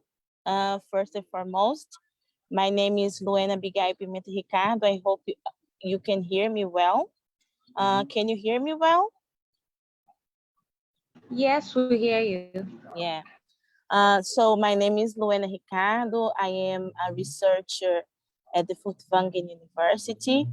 And today I'm here to talk with you a little bit more about how the Brazilian diaspora is stating themselves in the international arena. Considering that actually Brazil is the country with the biggest African diaspora in the world. I don't know if you know that. So a little bit about me. I am a researcher. I'm finishing at the final stage of my master thesis, of my master degree. The thesis was already delivered. And currently I'm assuming this position in Germany. I am Angolan, Brazilian. I was born in Brazil. I grew up there, but I have Angolan origins. My father is Angolan. And this is one of the reasons why I decided to engage with my heritage and learn more about affairs between the two continents. One of the things that it's really important to say is that the Brazilian side of the story, that is the reason of my explanation now. We had the country was discovered in the was discovered. No, I think it's even complicated to say this. Was conquered by the Portuguese, and after the opportunity, after the situation that they came to Brazil, they moved forward and started with a really big slavery trade, to the point where right now we have the community of Portuguese speaking language people all over the world. And mainly it's from people who were people who were brought from Africa to the Americas through the slavery trade made by the Portuguese. And why I'm saying this? Because currently Brazil, we are 51% of Black people, African descendant in Brazil. And still to this day, we still have a really big problem with discrimination. And despite being the majority in the country. So to give you a little bit of data, 72% of the violent crimes in Brazil are committed against Black people. And we are also the majority in jails, and the minority, you might guess, in the educational system. And also we are fulfilling right now the majority of the informal works in the country. So when we talk about Brazil and Brazilian culture, it's the other way around. We observe a huge influence of African and African rhythms and African music in the country. So we basically have, for example, maybe many of you already heard samba. It's a resistance rhythm that was created from the samba that comes from Angola. We also have a lot of funk. It's not the funk that people normally hear, that it's the funk from the United States. It's a resistance type of music that people did to resist the oppression of the non-Black population, mainly in the end of the last century. And one key point that brings my attention is the fact that the public policies in Brazil, they are still lacking of resources and amendments towards Black people in the country. Currently, we are having a really big situation with the commander-in-chief in Brazil, the president, because he does not recognize, and he even lacks of recognition about the importance of Black people in Brazil. And one of the important factors that I believe that would be important for rebranding the country and bringing together people in Brazil and people in the African continent is the awareness of self-recognition as Black people and Black population, and contact with heritage, with the African heritage. In Brazil, we have a really big situation with this as diaspora, because considering what I already told you, that we are coming from a place where people were enslaved, they suffered a really severe case of erasing their roots. And because of that, people in Brazil, they do not have exact awareness of where they're coming from. And for sure, if we know that the population is, the Black population is majority in a vulnerable place, they cannot spend money doing, for example, DNA tests that could trace our roots. So one of the things that I would claim for us, one of the proposals that I would claim for us in a really broad sense, in order to make sure that this relation can move forward and develop beyond the understanding that we are all from a common root, but we don't know how, is the promotion of the governmental, is the promotion starting from the government and also private sectors of the good possibilities from the African continent in Brazil that it's still remaining really unexplored and not that how we can say that deep. One of the things that I believe that would be extremely important is what many of you already said today about the great possibilities of the musical diplomacy, theater diplomacy, dance diplomacy that we have in our continent, in our homeland. And if people in Brazil could have the possibility to attach themselves with that, and not just that, but also the African Union start to invest itself in subjects regarding the diaspora as well in Latin America, especially in Brazil, I believe that the relations, they could be extremely fruitful and could help not just in a sense of cultural diplomacy, but also economic diplomacy because of the relations, the economic relations that could be born or even reborn from this. So this is what this is a brief reflection about our situation right now as diaspora. I believe that it is really worthwhile to think. A reflection. It's really worthwhile to think why some of the diasporas that we have right now, they are from more interest from the big global players, for example, the African Union, than others. If we have a diaspora that is the biggest one in Brazil, and in fact, if we would count Black people, Brazil is the country outside, is the second country. The first one is Nigeria, is the second country with the biggest, the most vast Black population in the world.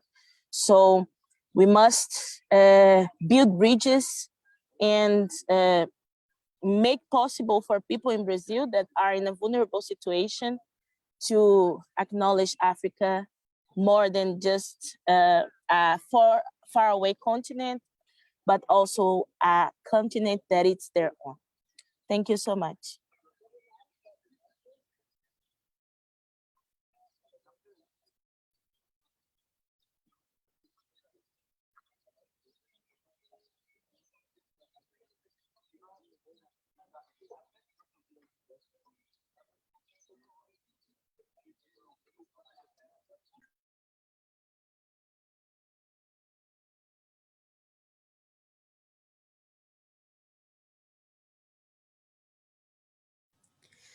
Hello, Annie. Thank you, Luna. Annie, she's thank you, Luna, for your great presentation and having to be here. And we will, if anyone who has questions related to from all the speakers so far. So if not, we will proceed to make a 1 minute conclusion so that laterly our co-founder, Mr. John Johannes will give us a close remark. But let's start from, I've seen Dr. Mary, and this is your floor to have a closing marks. Dr. Mary. Okay. I'm connecting. Thank you so much. What an incredible conference, and the best closing remarks I can make is congratulations. Wonderful contributions from all, different perspectives, and I'm just, it's warm and inspiring.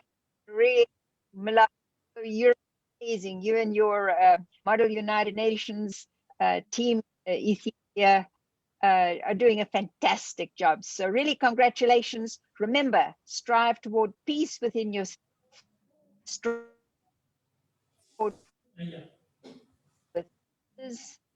Learn, teach, and respect human rights. Like a strong tree, active, be inspired, and beat the drum. The beating of a drum that others will join in harmony. Thank you.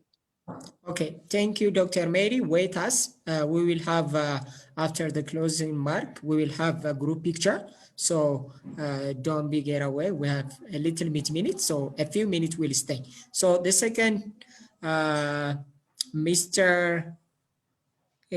Zozo, sorry, because for me is to read is difficult, but can you give us a close, your marks? Yes, sorry, let me remove my mask. I'm at work. My closing remark is that I really, really appreciate all of you for not giving up on Africa. The future of Africa belongs to all of you, you young people. I feel my time is almost coming to an end. I'm not a young man no more, but we can do our best to support all of you on the ground. Since I've been knowing Mary for almost 20 years, she's been talking about human right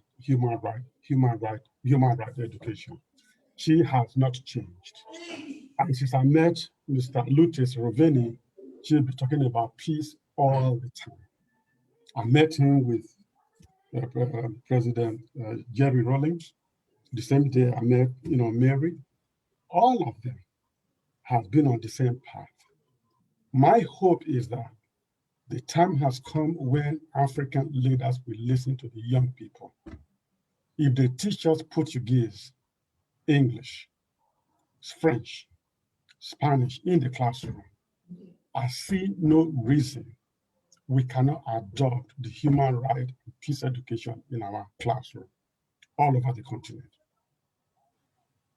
If we worship the guns and the violence that is going on, I see no reason we cannot embrace what Mary has been preaching about. How do we do that? When the people refuse to go to war, that is when there's not going to be no war anymore. And I'm saying this to say that I really feel bad that I'm a man, because we men, we have destroyed this world. Because if men have to get pregnant and go through the delivery and have babies like women, I don't think none of us will even think about sending our children to a senseless war that we do not create. I need women to speak up. We have seen what is happening in Nigeria, where you go to schools and kidnap all those young girls. For what? For what?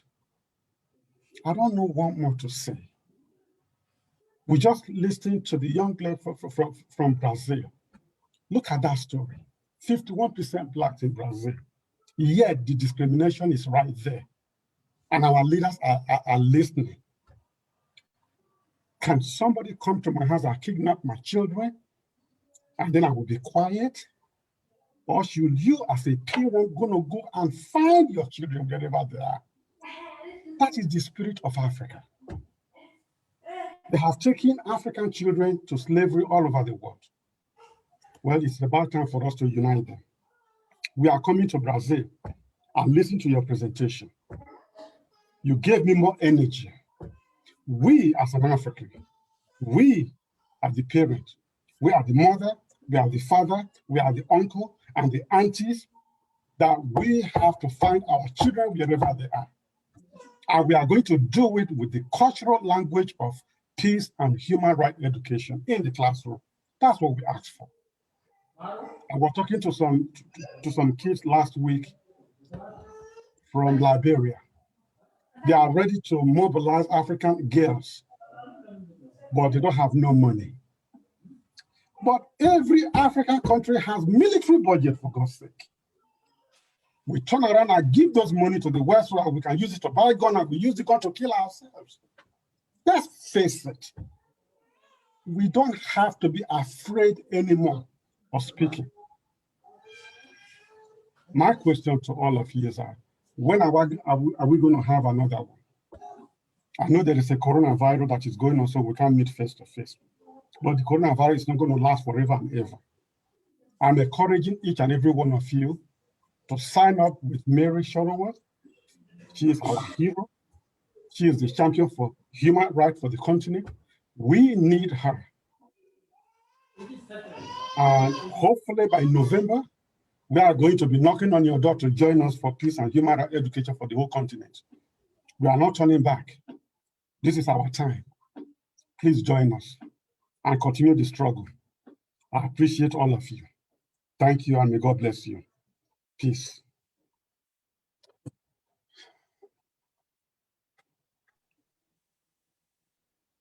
Malako, please remember His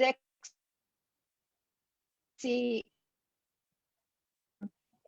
Enzo Di Taranto online.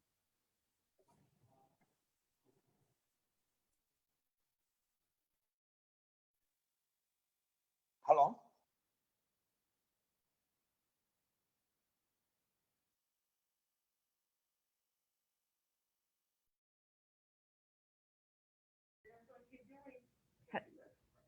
Hello, did you want my conclusion? I will be leaving soon. Hello, this is Judith. Can you hear me? Judith, you should just go ahead, yes. Okay, I will do it quick and go because I have a student who has to go. But in conclusion, I just want to say I really enjoy this dialogue going on, and I hope we'll continue to have them. And my hope is we educate our youth to take charge, but we have to guide them because you have to lead them where they want to go, and they need us, and we cannot turn our backs on them.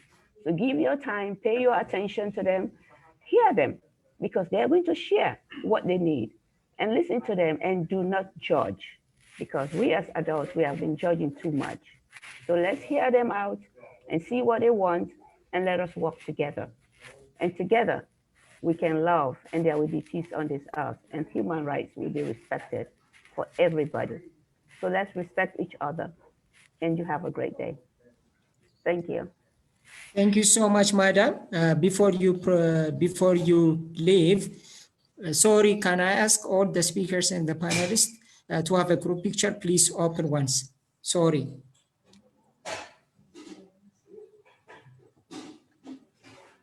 Hello? Let's open our face to take the picture once, please. I'm just begging all. Anna, Kim, yes. Anyone who's not here, please. Okay.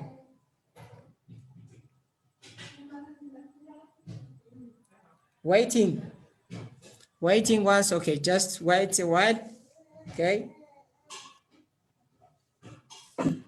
Melaku, sorry. Yeah, you be, Anna, please, be open your face, your video, I'm sorry. Oh, we're taking a photo now. Yeah, because some people will like to leave, okay, that's why. Once, I didn't take yet. Okay, let me take.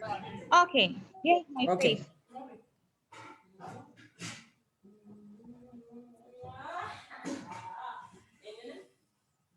Wait just a second.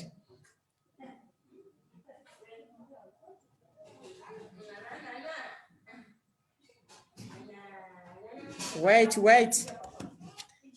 I'm going to take with the other things also.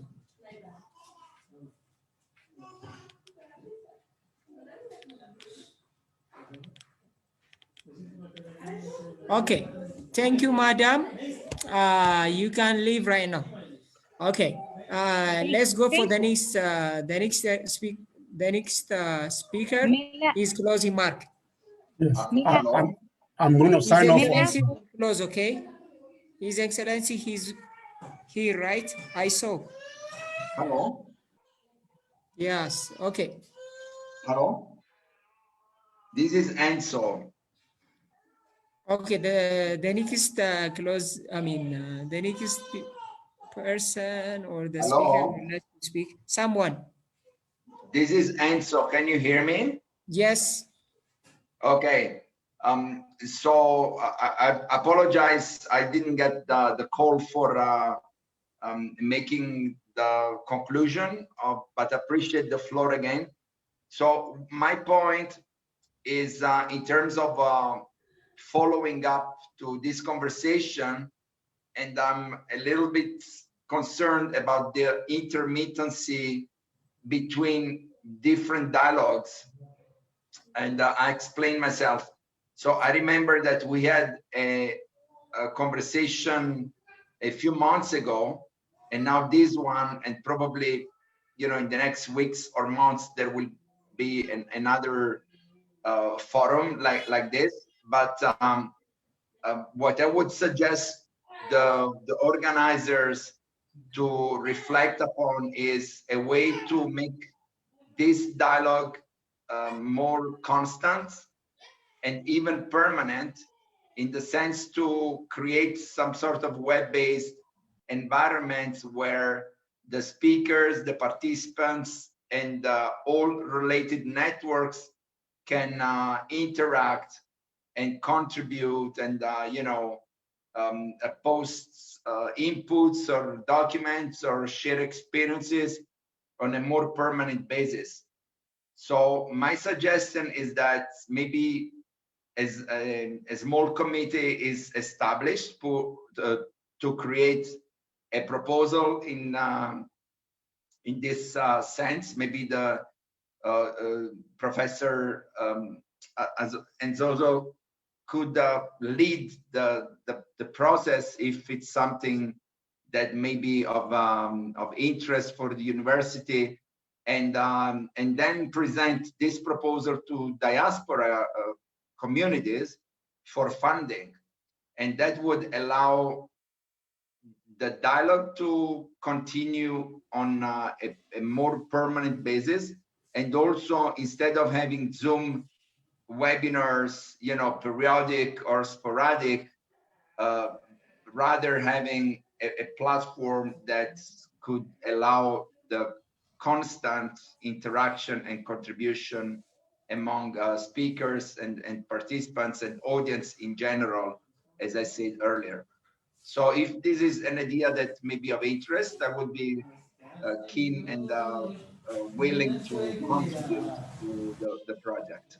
Thank you very much. Thank you, His Excellency. Hopefully, we will meet on May with the African Union Day. So we will meet soon. Let's proceed for the next speaker. Sabri? Or yeah, Kim, you can start. Okay, but I think somebody is trying to appease the baby in the background. I love the kid. She might wait for the next, okay? Luna? So, basically, I just want to say thank you again for holding this conversation.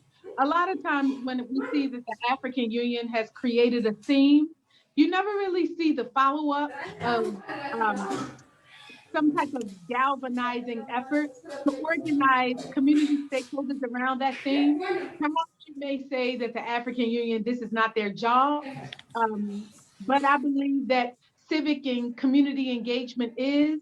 Yes, we have the civil society and we are playing our part to engage the community and create best practices for implementing these ideas.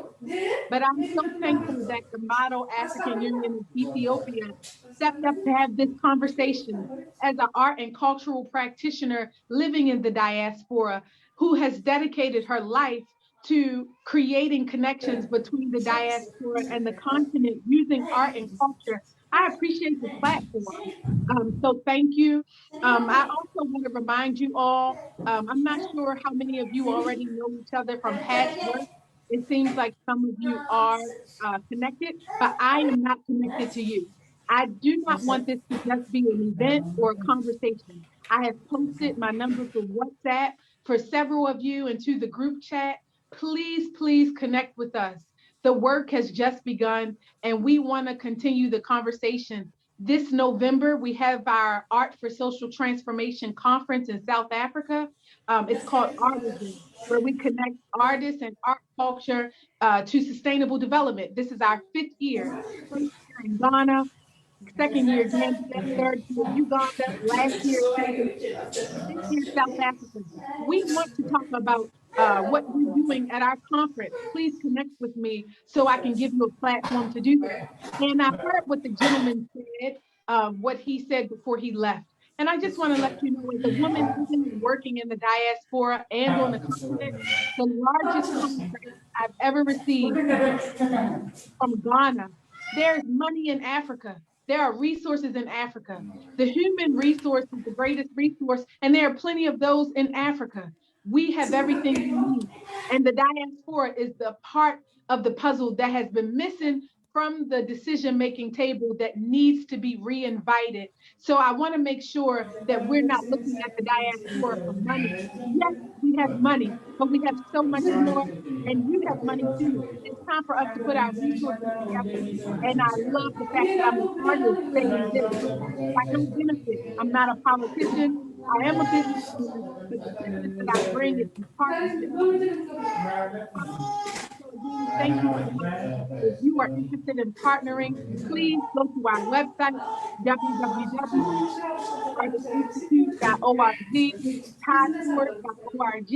Follow us on Facebook. Thank you, Kip, for your great work and also making Africa for the better with the diaspora and engaging. You said something which is like to be together, working collaboration, partnership.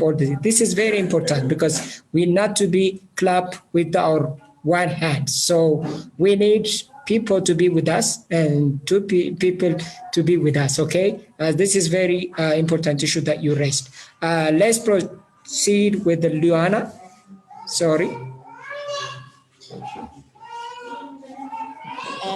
Okay.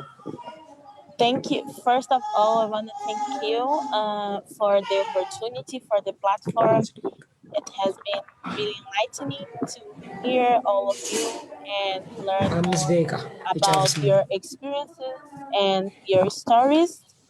And I want to congratulate all of you for engaging in this conversation. I want to thank the organizers for the opportunity of us coming together and creating this. And just to collaborate with what our colleagues already said, I think it's important when we are thinking about diaspora, for sure, we have the economic part that can help us to, we know we are in a globalized world with capitalist means, but we also have, and we need to be aware that the majority of our diaspora remains in a really vulnerable situation. And if we want to promote a broader way of making people aware of African traits and African possibilities, we must as well do grassroots work with these people that are as well part of the African family, if we can say like this. We know that we have Ubuntu. I am because you are.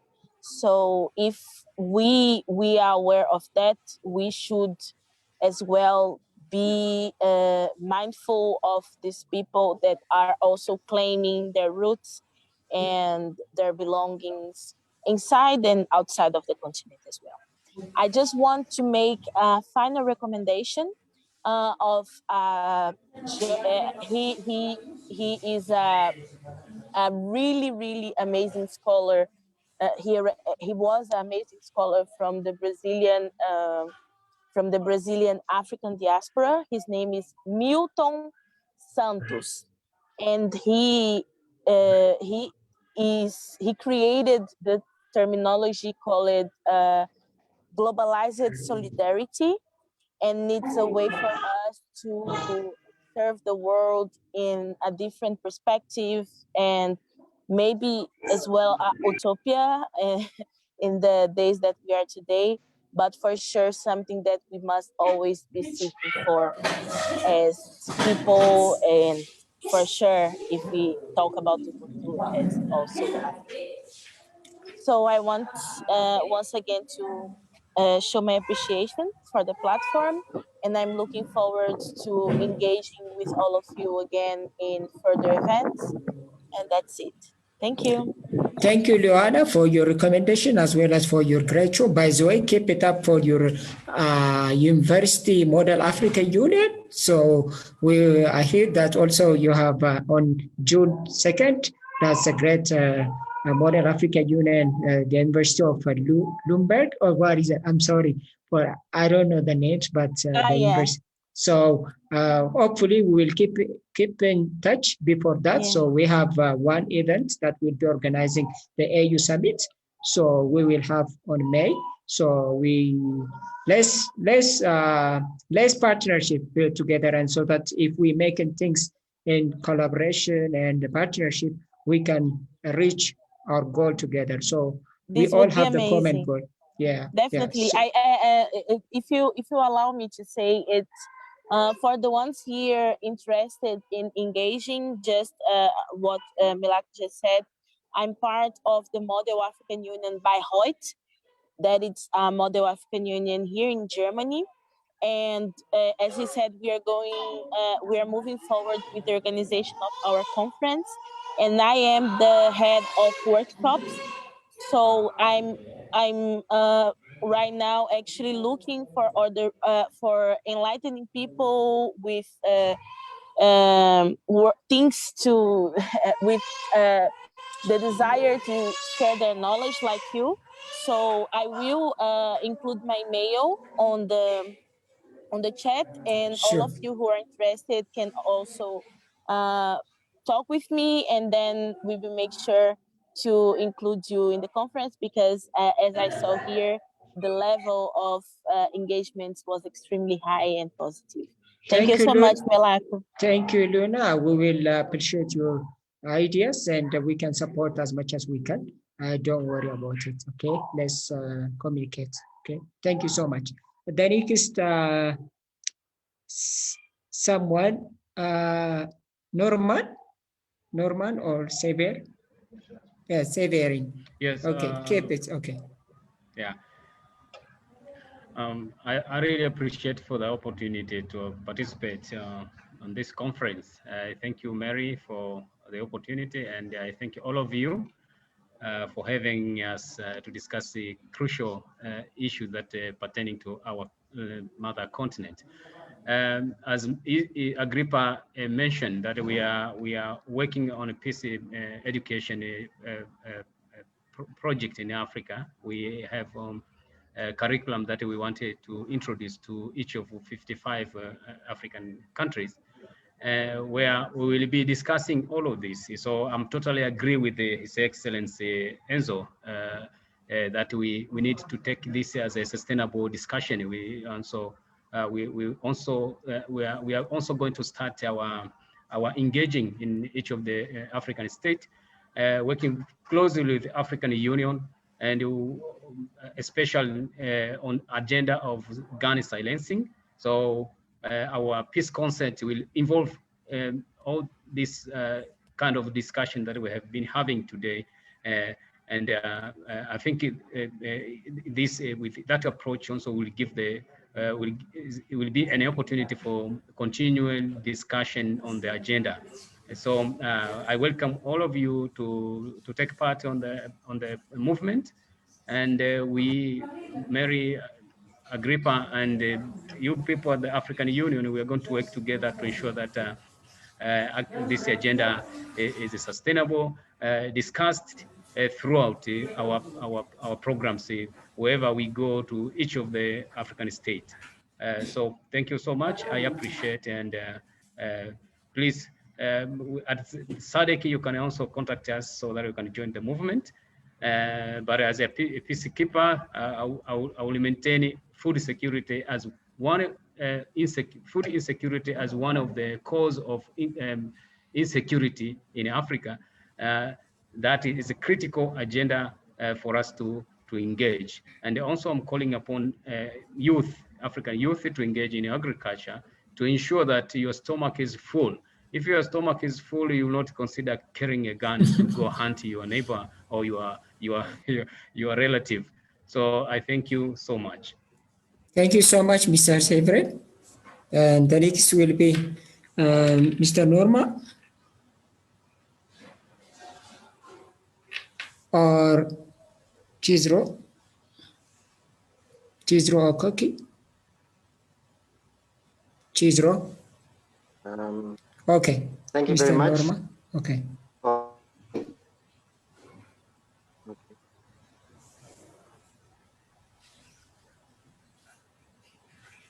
Mele, can you hear me? Yeah, you go ahead. Yeah.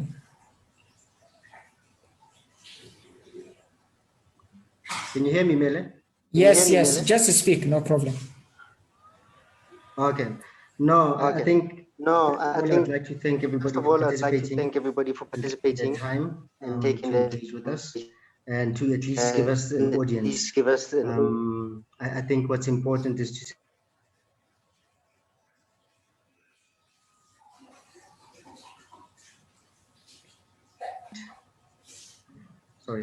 with a great multitude of intellectuals. And I think what's important is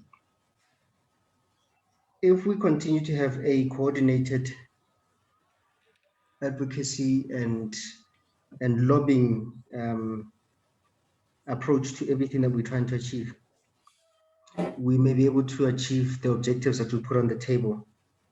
So I think what's central to this is we have a common love for our continent. So let's have a common purpose in how we achieve these particular objectives. I think that's fair, and say thank you very much. Thank you, Mr. Norma. I will appreciate your all things, and just wait us a while. And Chizoro, sorry, Chizoro. In while, Mr. John Johannes. Yes, thank you, Malaku, for. I think Mr. Chizoro is not hearing us, but can you give us a short and precise of about the day, and also just closing mark and for our future engagement as well. Thank you so much. Thank you very much, dear participants and all the protocol observed. I was not here at the beginning, but I can feel it is a very interesting session and interaction from all. I'm John Johannes, the Executive Director of Nile Youth Development Action. We are also in partnership with Model African Union Ethiopia, and we are trying to push this agenda of popularization of our agenda in South Africa, also to the diaspora communities. So for us to come up with a common path, for us to charter towards the implementation of Agenda 2063.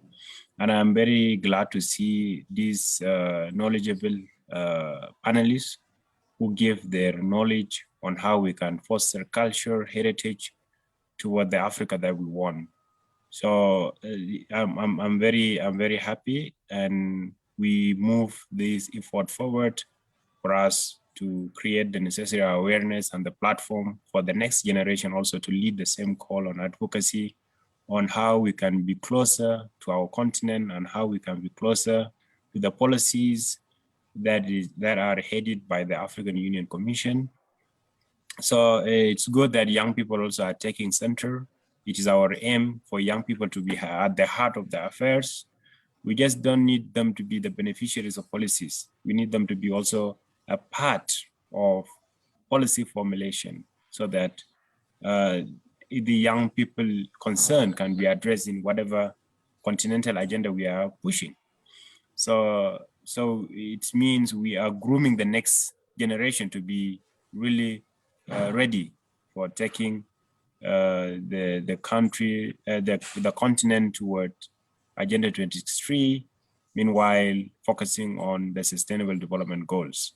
So I thank you all, and I'm very glad. I'm sorry I was not here from the beginning, but I tried to catch up the last points from every participant. They're really great.